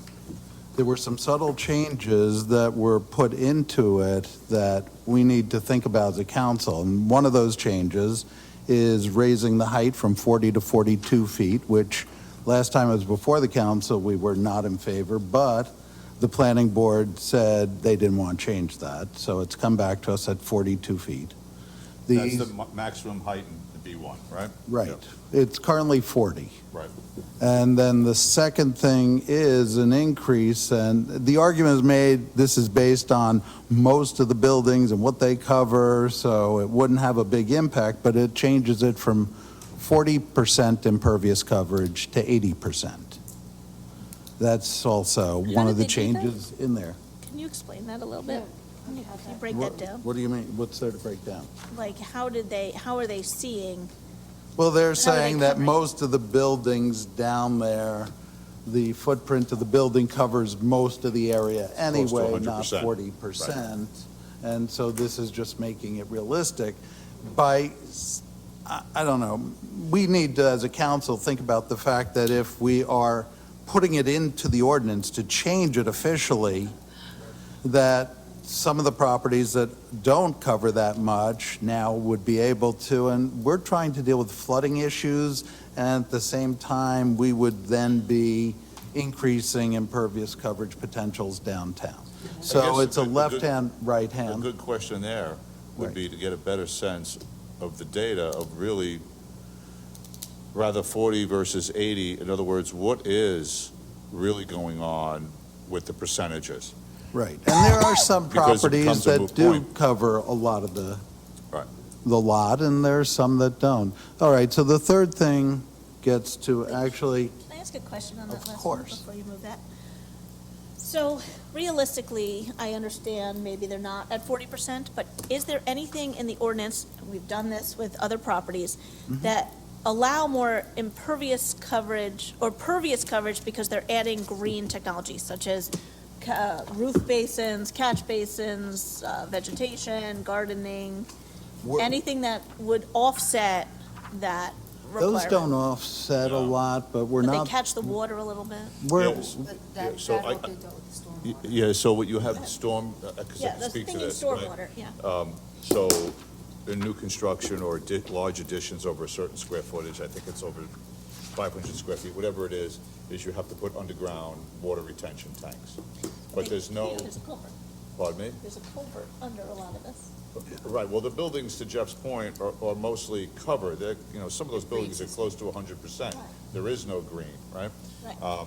But in terms of just because you put an underground water retention from your stormwater drains that feed, from your roof drains that feed into a stormwater system or the street, that doesn't give you credit to build more building. Right. In other words, you're just required to do that stuff now. Well, we should up as much green technology as we can anyway. I Yes. fully agree that Can't argue with it's that. almost a separate discussion, though. Okay. I don't know that I would use improving green technology as an offset. Of parking. Because you No, wind I up with wasn't bigger saying buildings. parking, of building footprints, because then we're not gaining. Anyway, those were the 2 points that are actually out of Schedule B, changes that were not highlighted but are there and very subtle. As far as the parking, and I abstained with the vote at the council because at the planning board, because I knew we'd discuss it here, and we'll have more discussion. Just my one concern, and this actually gets to some degree to what Councilmember Dayton was talking about, and that's, if we're talking about the plan, and this master plan calls for 1 story of commercial, 2 stories of residential above it, and you can fit X number of apartments in there. Well, the last 2 proposals on West Railroad, which were approved by the planning board, and we can't control this, is that they went with 1 commercial and 3 residential instead of 2, which is 50% more, which ultimately means if we're talking about 30 spots in our calculations, and that's not a real number, then if they're doing 50% more, it's really 45 spots. And I don't know how we change that, because we empower that board with making these decisions. But if the decision is going to be to make the norm 4 stories with 3 stories of residential, then we are actually going to have an unsolvable problem here. It's being made far worse. And so I'm not sure that we should, until that is resolved, that we should be solving this problem until we know that it's a solvable problem, rather than one that's not solvable. And I'm not faulting the planning board. They're allowed to do that. That's within their purview. But as long as they're exercising that, we do have to be conscious that instead of, let's say, 3 apartments on 1 floor, 3 on another, 6 apartments, now it's 3, 3, and 3, 9 apartments. And that does exacerbate the parking problem. And that was discussed, but right now the applicants have been saying, well, we're handling it privately, but they're handling it privately for today. And we do need to think about how that will play out, because that can go 4 stories across all of Washington and all of West Railroad, nothing would stop it. So I have a question to Jeff's comment. Can't we tie this, in other words, tie this concept here to a maximum of a 3-story building? In other words, you can't do it if you want 4 stories, it's not going to work. You can't do it. So that. But the planning board doesn't have to stay with that, because they can Well, approve the building. I'm asking a question, I'm not making a statement, right? In other words, if you want a particular, if you want a particular exception from parking, okay, but in order to get that, you have to stay within certain bounds. I'd like to talk to the board attorney about that Okay. first. I'm not comfortable answering that. Fair enough, but Jeff has raised a good question. Like tier system. Lauren, right? Lauren, you're next? Let's have that conversation. So 2 things. One, to Jeff's point, about the planning board, I have now sat into some of the planning boards and watched them completely do away with the parking requirement because someone said, oh, but I negotiated with so-and-so. There was no demonstration of contract that showed the parking. There was no financial benefit to the borough. There was now 2 buildings approved on our main street, our main thoroughfare, where it's right behind our train station. I'm hoping for rails to trails, that's what I was thinking. That's where my head went. Our train station, and again, we, at this time, have approved some buildings without any of these stopgaps. Well, one And- of the wait, wait. memorializations, they're required, and Jeff, correct me if I'm wrong, but they're required to demonstrate that they have their leases or whatever agreements For for their year parking. one, for year I one. think it's 5 years. But again, in. Don't quote me, but I believe that's If what, the but they have to prove that. buildings are sold, if the buildings are changed, if the buildings continue past 5 years, there are no requirements. And so again, we are setting up a situation where our downtown residents will compete with our downtown businesses. There's a reason for the parking ordinance, and it's so important for the maintenance of the density of our town, for the development of our downtown to be done correctly. Also, we don't want to overburden all of our first responders, all of our garbage, all of everything else that's going to come along with overdevelopment. And so we really, as a municipality, need to look at all sides of this. To the mayor's question about can we tie the payment in lieu of parking to a 3-story building? Again, that's fine, that if you want to make these deals, stick to 3 stories. However, I still believe they need a yearly requirement. I still would insist upon that, of demonstrating parking or a new payment structure. It's not mutually exclusive. And I still only believe that 50% should be allowed at all times, regardless of the size. You must demonstrate that you can show a couple spots for your residents immediately. Immediately. Julie, do you have a question? No. Oh, I thought you did, I'm sorry. So those were the 2 things we had asked for last time. I didn't see them, but I'm curious to know if any of that was discussed at the planning board. Because we did say, Okay, so this has to go back to the planning board with some comments, right, that the council has made this evening, plus the legal question about this 3-story issue. Yeah, if And- everyone's comfortable, I'll reach out to Jeff Zen and report back on the council's feedback as well. I have a question to Lauren's question. yeah. This issue of, does the parking requirement travel with the building or travel with the owner of the building? It would depend on how the planning board approval comes. So that's another question that needs to be asked. And also Right. how the private contract is set up. So let's say building owner A contracts with parking lot A. Now you have or business Yeah, I A understand. I get it. making Right. a contract with business B for, You I want- will lease We out want parking. certainty over the cars have somewhere to go. I It get doesn't, and it might be for the benefit of Right. property, X. However, property X is not a contracting party in that. They're not in a lease. Unless I need a they're. diagram. Yeah, so, You know right, what there's No, more. I really lost you with. So essentially, there's a human being or entity contracting to lease parking, not an address. Well, no, so the lease Unless it's should an be. LLC. The lease should be specifically done for the benefit of tenants at X address. Right, that's how the lease is set up. However, For the let's say co- the for- building is sold, Right. and So- therefore that's- all of that goes out the window. And so logistically, you lose that requirement that building has to attach to parking. Or the parking license. Exactly, the parking lots, let's say the parking lot's sold. So again, now the parking lot's sold, we have an existing building. So here's the other scenario. So parking lot's sold, as our attorney has said, you have an existing building that had been leasing that parking, it no longer exists. Now what does the building do? What are we gonna say, knock the building down? Which is why it needs some parking already established. Okay, so we've got about 1, 2, 3, Questions? 4, 5, 6, the height, the 40 versus 42, the parking, the annual filing, not allowing, so 80%. we'll take that back to the planning board. How are you gonna study the impervious footprint? I'm curious The about 40 that. to 80%, yeah. I take it there's data? Our borough engineer has a significant amount of data, okay? So we're gonna ask the question. Just, Well, there's site plans for the all these buildings have site plans, right? And so there's charts that are fully available. Yes, Jeff, sorry. I just checked, Mayor, and you are correct in your recollection.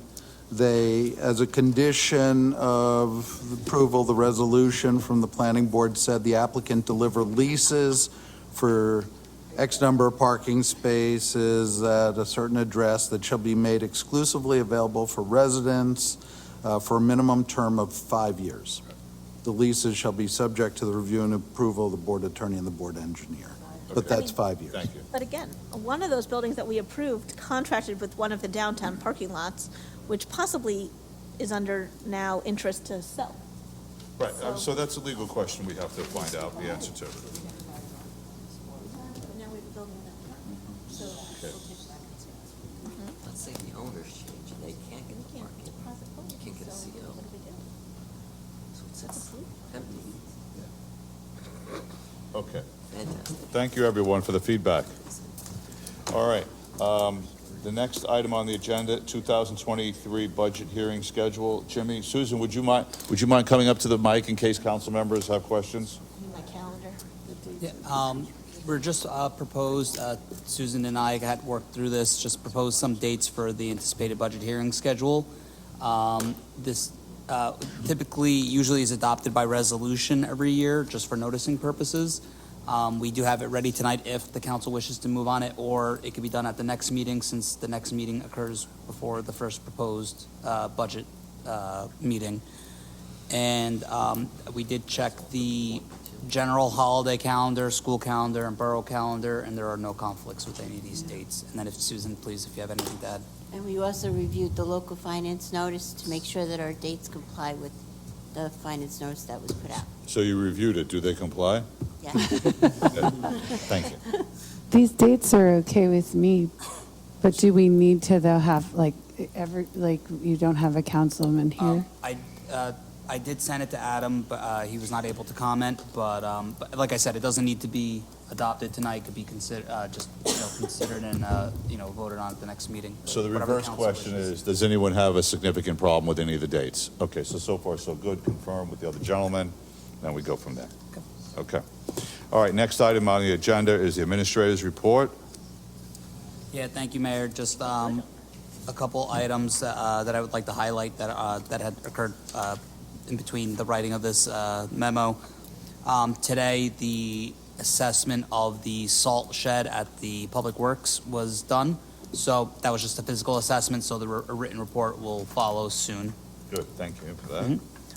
The grant for the ambulance will be, the due date is this Friday. Everything's in line, just 1 or 2 missing pieces, and that should be submitted in time for consideration with an April decision that we'll hear back from, I believe it's through FEMA. And I circulated some photos earlier. The COVID memorial has been complete, so with through the help of the subcommittee. So I would recommend if those on the subcommittee we can move forward with plans for an appropriate type of ceremony or memorial. And last but not least, included in my memo for further discussion and consideration is the Human Resources Department, and for the council's, to begin planning the future of that department. There are some recommendations here that it's not the exhaustive list, but just based on general sentiments and recommendations, this is a starting point for this conversation.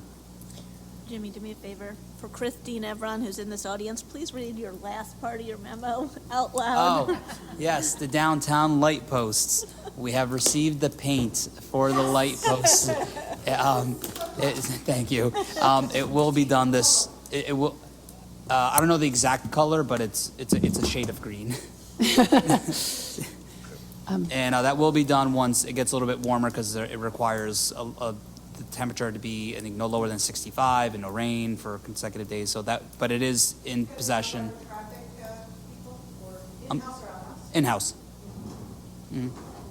Okay, back to the human resources position. Go ahead. Oh, Vinu, go ahead. Just a quick question on the salt shed. Oh, sure. Did they suggest were there different alternatives that they came up with, or just?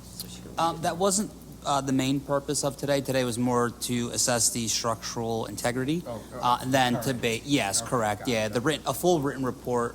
We approved the proposal, which includes Again, that was just today. They was just a one-site visit, and then a full written report with recommendations will follow. So you will have, of course, the absolute, because they want to, part of it will be assessing the concrete footings that are in place. So that will kind of play into the recommendations, whether they could be used for future use or not. Correct, and then anything, if there's a fabric type of structure, so that will follow. And of course, that'll be circulated once that's completed by that engineering firm. Thank you. Okay, Dan, what's your view of human resources? Let's just go around the table here to get everyone, this is important. I would prefer a deputy BA, so multi-role. Okay. Jeff, what's your, I'm thinking what we've been doing the last couple of years. I'm open to discussion of other ideas. I'm not closed on this, but right now I'm leaning towards a HR person. in other words, fill the position? As is. Okay. Lauren? Fill the position as is. Fill the position as is. She stepped away, so. Well, there's three of you want to fill the position as is, so we'll wait for Julie to come right back. We want to get her opinion. In the meantime, what else is new? So can I announce? Karen, You want to make an announcement? Go ahead. Sure. So our former head of our Historic Preservation Committee, her daughter actually wrote a book about, it's a children's book, and our children's library has it, about refugees in Syria and the wars. And she will be featured on March 5th. It's actually in the local paper today, front page. So we're thrilled for Karen Noose and her daughter, and I hope everyone goes to see the book. Thank you for that announcement. Speaking And congratulations to the Nooses. Speaking of books and something that Karen News might be Editor interested of the Children's but I came across this book on the historic railroad stations of Bergen County, and right on the cover Is us. Wow, I want to look at that after the meeting. Okay, thank you. Okay, so Julia, the question on the table is, we went around the table regarding the human resources position. There's some recommendations. What's your view of it? There's three options here: fill it as is, assistant BA, or bring it under the administration department. Oh, I'm going to defer to the people who studied this more from before I came on board, which is to fill it as is. Okay, so while you stepped away, three of the four council members in here would like to move forward to fill the position as is, so. Oh, okay. Okay, so that we have clarity on that? Sure. So let's start that process. Okay. Is there anything else, Jim? Sorry, go ahead, Vanu. just as a follow-up to that, position as is, but we should kind of if things that need to be evaluated, we should evaluate as well when we're structuring the position. I'd like it to be pretty much the way it currently is, but if there's something that really doesn't belong, or there needs to be a structural change. Okay, so, right, so the assumption was to do it based on the way the ordinances are standing now. If Jimmy's going to have recommendations, I think, if you think something should be different, let's share that with the council. And then in Right. terms of, if we're looking for somebody to fill the position, I'd like to see a timeline on when.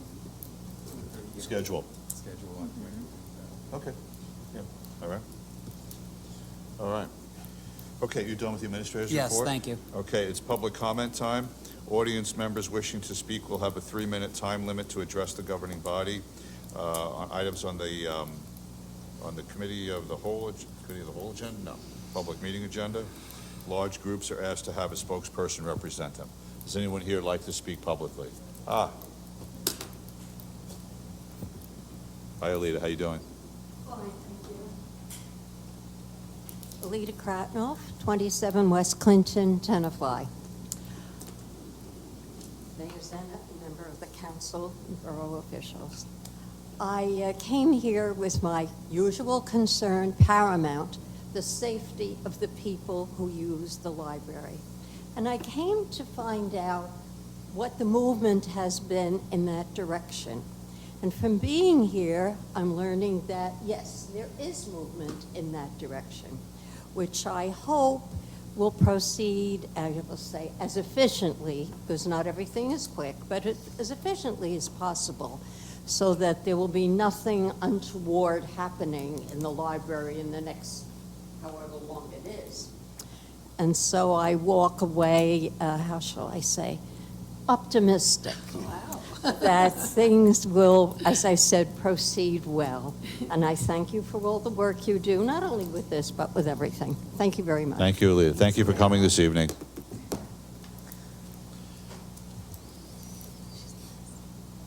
Christine Evron, 39 Leroy Street, President of the Chamber of Commerce. Two comments or two subjects tonight. One is the parking lot behind the movie theater, parking lot O. I did bring this up to the planning board. The businesses have been complaining that there is not enough parking, particularly opposite the post office, for Yasu Santorini, Tito's. The kids come in at noon, take up the employee parking that is half of the parking opposite the street. And quite frankly, the businesses don't want their clients not parking there, but they need somewhere for their employees to park. When they did the parking study that said that the utilization on the parking lot behind the movie theater was only 28%, we said, why don't you make that an employee parking lot? Those employees work all along Washington Street. They can go in the back very conveniently from there. And you can open up your parking lot opposite the post office to shoppers. And we have a very big need. If you've gone downtown, especially when classes are in session, it's very hard to get a parking spot down there, which makes it difficult for people to pull in for 10 minutes, get their cup of coffee, and go on. Fortunately, all the gymnasts buy coffee after they come out of the class, so the businesses are okay with that. But we could reallocate employee parking from opposite the post office to behind the movie theater. The other question, I'm really, really concerned about this attitude that I heard articulated over the last week, that the council doesn't want to listen to the Chamber of Commerce. I have brought in handwritten, signed positions from all of the businesses on Washington, both in favor of dining on the streets and not in favor of it. You've had multiple times businesses come in here crying how it is hurting their businesses. Some others have said, yes, it does help them. These people have come and talked to you already. They pay dues to have me represent them so they don't have to take out, or me, or whomever the Chamber of Commerce is. That is what our bylaws require us to do, that we represent their interests. And we're very careful about polling their interests. This is getting so bad that we had a councilman come to our elections and text out somebody to call in a vote because he didn't like the way the votes were going. This is really bad. You've got to ask yourself, what are you doing when you take private associations that are here, that are set up to bring views to you, that you want to destroy them? It's very strange. Thank you. Okay, any members of the public that are in the audience wishing to speak? Doesn't look like anyone else is here, Omar. How about out on Zoom? Any members of the public that would like to speak? If any members of the public on Zoom would like to speak, please raise your hand.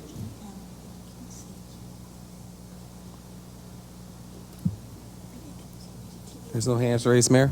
No hands raised? Okay. I'm going to close public comment time. Thank you, everyone, for your comments. All right, we're going to move on to the consent agenda. Could I please have a motion to... Can I comment? Of course, if you want to... Yeah, any comments on the consent agenda? I should have asked first. No, thank you, Mayor. It's not that I'm opposed to any of the items on the consent agenda. I just This is going to be a mantra because we are spending all these hours and resources trying to solve our flooding problem. And I just want to point out that one of the things we are voting on is Resolution 23-91, where the person is foregoing $15,500 rather than replace 43 mature trees and 8 minor trees. So 51 trees to them is not worth replacing any of those. It's easier to pay the $15,500, and financially, I get it. Financially, if you're building, and I would imagine, given the location, at least a $2 million home, $15,500 passed on to whoever's going to buy it is not even 1% of that cost. So we need to think about what we're doing to ourselves here, because if that's happening on one property, we know it happens on a lot. We get complaints all the time from residents about clear-cutting properties. Every time we do this as a borough, I'm not saying as a council, we have to vote along with this. This is the ordinance. But every time we do this as a borough, we are shooting ourselves in the foot, figuratively. We are just making a bad problem worse. And we can then, as a council, spend all the resources we want, identify all the locations we want to solve it, but we'll never keep up. So I just want to comment, because we are voting on that. We talked about downtown going from 40 to 80% impervious. Everything we do, we really need to weigh how does it solve the problem. And I just want that as a constant reminder, and I appreciate giving me the minute for that. Of course.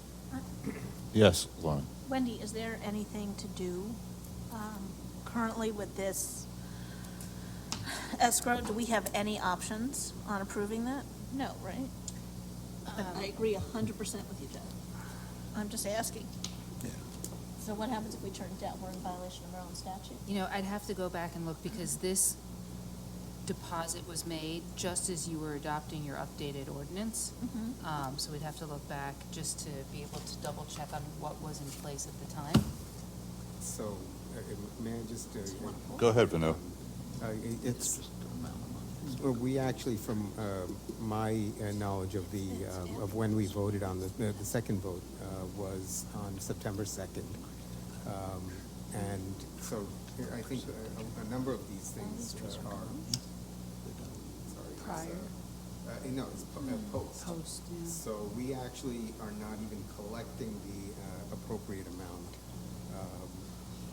Yeah, well, just to be clear, though, that's when the money was deposited, but I'm not sure when they were given the approvals. With the CO. The approvals may have predated. May have predated, but, Right. you know, I mean, yes, we need to investigate, but I think we have to be, we have to be very strict about going with the higher amount. So should we pull this then to check the dates to make sure everything matches up? We can certainly do that, yes. Why don't we do that? To just, the council has raised some questions. Let's just make sure. If everything's okay, it'll be on the next agenda. When we have a situation like this, does our tree foreman actually have a discussion with the resident about tree replacement and the need for it? Or is that just not, that doesn't happen? Like, how much does the borough get involved here? Or not at all? My understanding is Mike Cassidy is pretty involved in Yeah. these and keeps following up until it reaches a point where he's not able to get them to plant the trees, and that's when it'll come to the council to approve, at least for the money to be moved into into your tree Shade mitigation tree fund, so that then the borough can proactively now start planting trees with that money.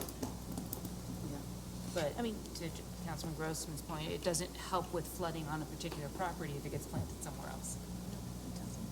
Is anybody on this council interested in a part of our ordinance which says you can't clear cut a property?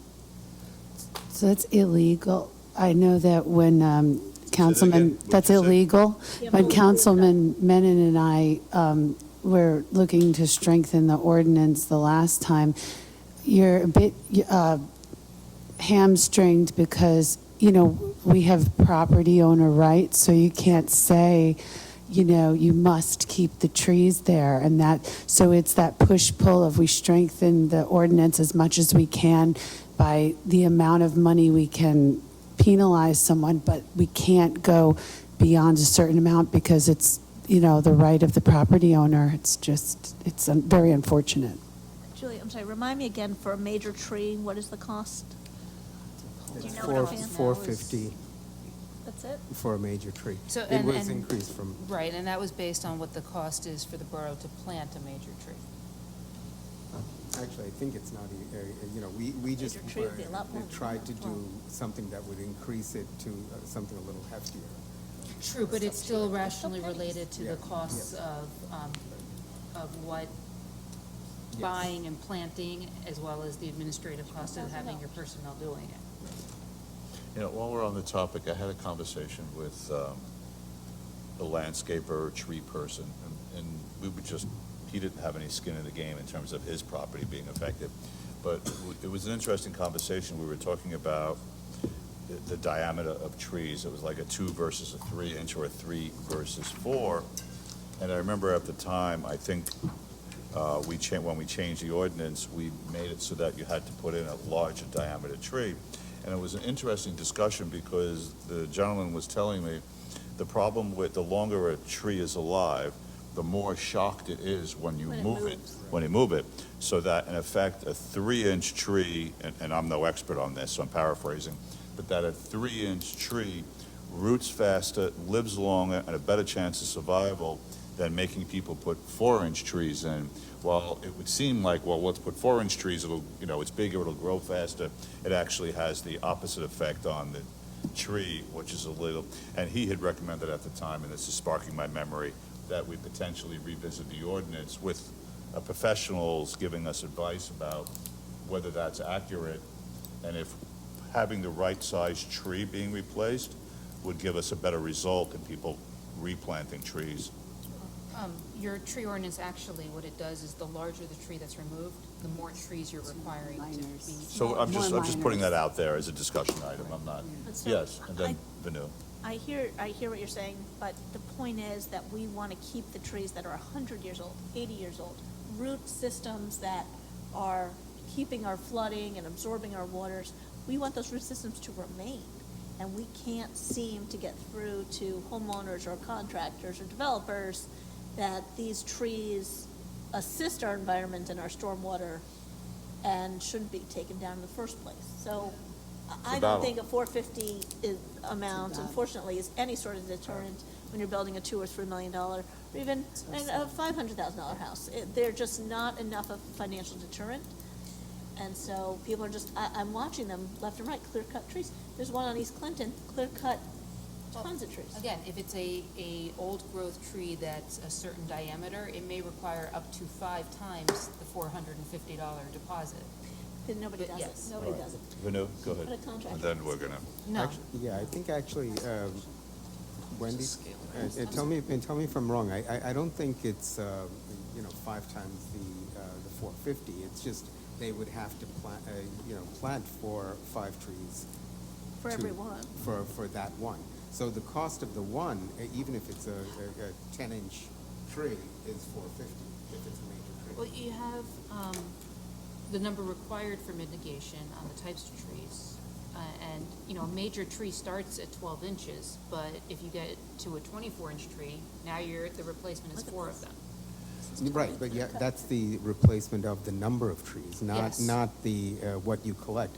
And maybe something that we can do is increase the amount as you take the caliper size, and if it's 5 inches, that's a $400 tree, and if it's 8 inches, that's a $1,000 tree.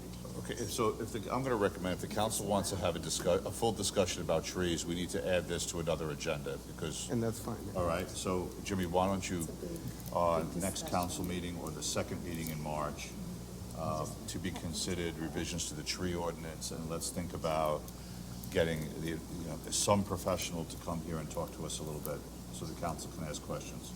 Okay? Can I suggest maybe inviting Mike into that And we'll meeting? invite Mike also. because I know he was instrumental in the first revisions. Okay, any other questions about the consent agenda? Okay, could I have a motion to approve resolutions R 23-82 through R 23-90 and resolutions R 23-92 through R 23-98? So moved. Do I have a second? Second. Omar, could you read the roll, call the roll, please?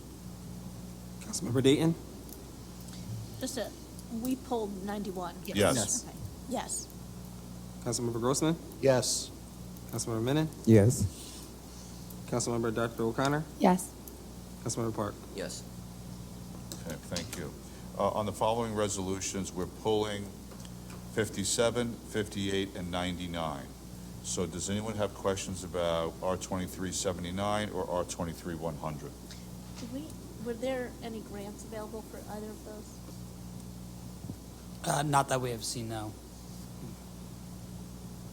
Okay, if there's no other questions, I'm going to ask for a motion on resolution R 23-79 and R 23-100. Can I get a motion? Don't you have to read the? No, that's a resolution. That's a not an ordinance. It's a resolution. So moved. Can I have a second? Second. Omar, please call the roll. Councilmember Dayton? Yes. Councilmember Grossman? Yes. Councilmember Menon? Yes. Councilmember Dr. O'Connor? Yes. Councilmember Park? Yes. Does anyone have any old business? No? Okay. We're going to move on to the minutes. Do any of the governing body members have questions regarding the minutes? No? I did raise, did that get corrected? Yes. There was a problem with who was present and not present at the July 22nd meeting, but I think that's been What corrected. did he say? It's July 18th. There was a closed session that was before the regular meeting, and there was a closed session that followed. So there was two closed sessions on the same day. That's what I meant. I said 22nd, I meant July 18th. The 2022. discrepancy. Okay. The closed session one, July 18th, was corrected prior to the meeting with the discrepancy that you raised on attendance, yes. So then I would move to approve. You would move what? To approve. Okay. Can I have a second, please? Second. All in favor? Aye. Any opposed? Okay, thank you. Okay, anyone have anything for the good of the order? All right. Upcoming meetings. First item, the permit fees. Yes, so Jimmy and I have been coordinating and working together with Jimmy, working with the department heads to get feedback on all of the different borough permits and looking to see whether any need to be updated. So that is coming in March. The It'll fee be on a schedules, rolling- right? Fee schedule will be on a rolling basis. Awesome. Okay. And for the TVAC ordinance, finance and Jimmy and myself had a call with membership of the leadership of TVAC, and we have some back and forth going along based on the comments that were raised by the council, and hopefully it'll be back in March. Thank you. Okay, committee reports. We have a full closed session. You know, if I'd like to ask the council's view of pushing this to the next meeting, unless you have any issues you feel are important to report tonight. I don't mind pushing, but I do have an issue that I've. Then let's, okay, absolutely. Well, let me just start with Dan. Dan, is there anything you need to report tonight? No. Jeff, please. All right, so HPC met, we have those two potential historic grants from the state, and that's why I wanted to mention, they weighed in. And their ask was that we apply for a grant, or at least consider the Innis Gates. Yes. The what? The gates at Innis Oh, Road, great, the Innis great. Gates, which we know has been a problem Yep. and falling apart, and that's their ask for it. They also, so repair of column, reattach columns, move base, and maybe a plaque there. And they also are considering, and because there are two different grants, maybe this year, next year, hire a professional consultant to develop ideas, because one of the problems they have is not having someone on board to guide them. So for example, we've been using Barton Ross to guide us on the train station. They would like to have, even if, whether it's him or someone like him, to guide on some of the other things that they look at from time to time. What do you mean by guide? Like- Well, so for example, Barton didn't do this, but he relies on it with the train station, that there had been a study done of what are the priorities to maintain the train station? What are the priorities to maintain the monument? What historic documents do we have in town that are just sitting around collecting dust and are going to be problems? So basically, somebody who is a historic consultant Preservationist, yeah. to do designation reports. So do we need Does that answer to, it? do we need to add this to the budget discussion? Well, if we're having the HPC would grant, but present. we haven't even applied for the grant, so that would be premature, I would think. Well, if you're gonna, you want to bring in some sort of professional and pay them, we should, Well, they have in their budget, money to Oh, they start have- they that, feel but it's they're enough? thinking Okay. of applying next year for a grant to make that a better, a more solid use of the position. So I'm brainstorming. this year, though, they were looking at it for the Innis Gates. Okay. That's a good one. Needed to bring that to council Nope, because that's we great. are talking about the grants, so You good there? that's it. You have a question for Jeff? No, I did just have something I wanted All to right, so bring let me up just from go, I'm gonna committee. go around the room. Okay. Lauren, is there anything you need to report on? No? Vanu? No, I can hope. There you are, Julie. Okay. So our naming committee had met, and we do have a recommendation for Bill McClure. That's why I wanted to make sure I told it now so that maybe Jimmy would be able to set forth pursuing it. Gentlemen, listen to me. I'm talking about our naming told. committee. And our recommendation for Bill McClure's name to be on this dais, as Councilman Grossman had talked about it previously. We have created some guidelines which we're kicking around for future namings, which hopefully we're going to be able to present next time. But we felt that this, since, Mr. McClure was here so much and we were interested in naming this dais after him, that was a recommendation that came from our committee. I don't know how you'd want to proceed, I'm asking the council, but I wanted to make sure I told you that was what we had discussed. So, thoughts? Jimmy, you have a comment? Oh, no, I was just going to recommend that, we could get approved based on recommended language for what, kind of we went through this exercise with the COVID memorial, so if we could get some language. Okay. If that's the council's consensus to go with the recommendation, that's easy to get approved and a quote for. Well, I guess that's probably a topic we need to discuss. Was that old business or to be considered? Old business, right? So let's put that on old business for the council to discuss before we start going to spend money on stuff, but this way we have a debate. And the other two things I just wanted to tell you were dates. Currently, the Hackensack Riverkeeper is connecting with our student liaison from the Environmental Commission to do a little stream cleanup, starting over at Roosevelt Commons, and that would be Sunday, March 26th. And the other larger townwide trash-a-thon is planned for Sunday, May 6th. So I just want to get those dates in your head if anyone can join. We always get a lot of trash, and it's a really important day to clean up the community. Okay, thank you very much. The only thing I'm going to announce in my mayor's remarks tonight is that I'm appointing Peter Rustin to the Board of Adjustment. That's the mayor's remarks, and then we can go into closed session. Linda Corrosian moved to the planning board. Okay, do you want to read, please? Resolution R23-101. At a meeting of the Mayor and Council of the Borough of Tenafly, County of Bergen, State of New Jersey, held on February 7th, 2023, the Mayor and Council of the Borough of Tenafly has deemed it necessary to go into closed session to discuss certain matters which are exempted from the public. Be it resolved in compliance with NJSA 10:4-12, the mayor and council of the borough of Tenafly are going into closed executive session to discuss the following: matters falling within the attorney-client privilege. Those include a lease negotiation and investigation update. Collective bargaining includes the DPW supervisor's contract, and under personnel, there is a discussion on administration. Minutes will be taken of the meeting and released to the public at the time that the matter is resolved. And I should also note that action may be taken after closed session. Could I have a motion to go into close, please? So moved. All in favor? Aye. Okay, we're going into closed session. Deny my-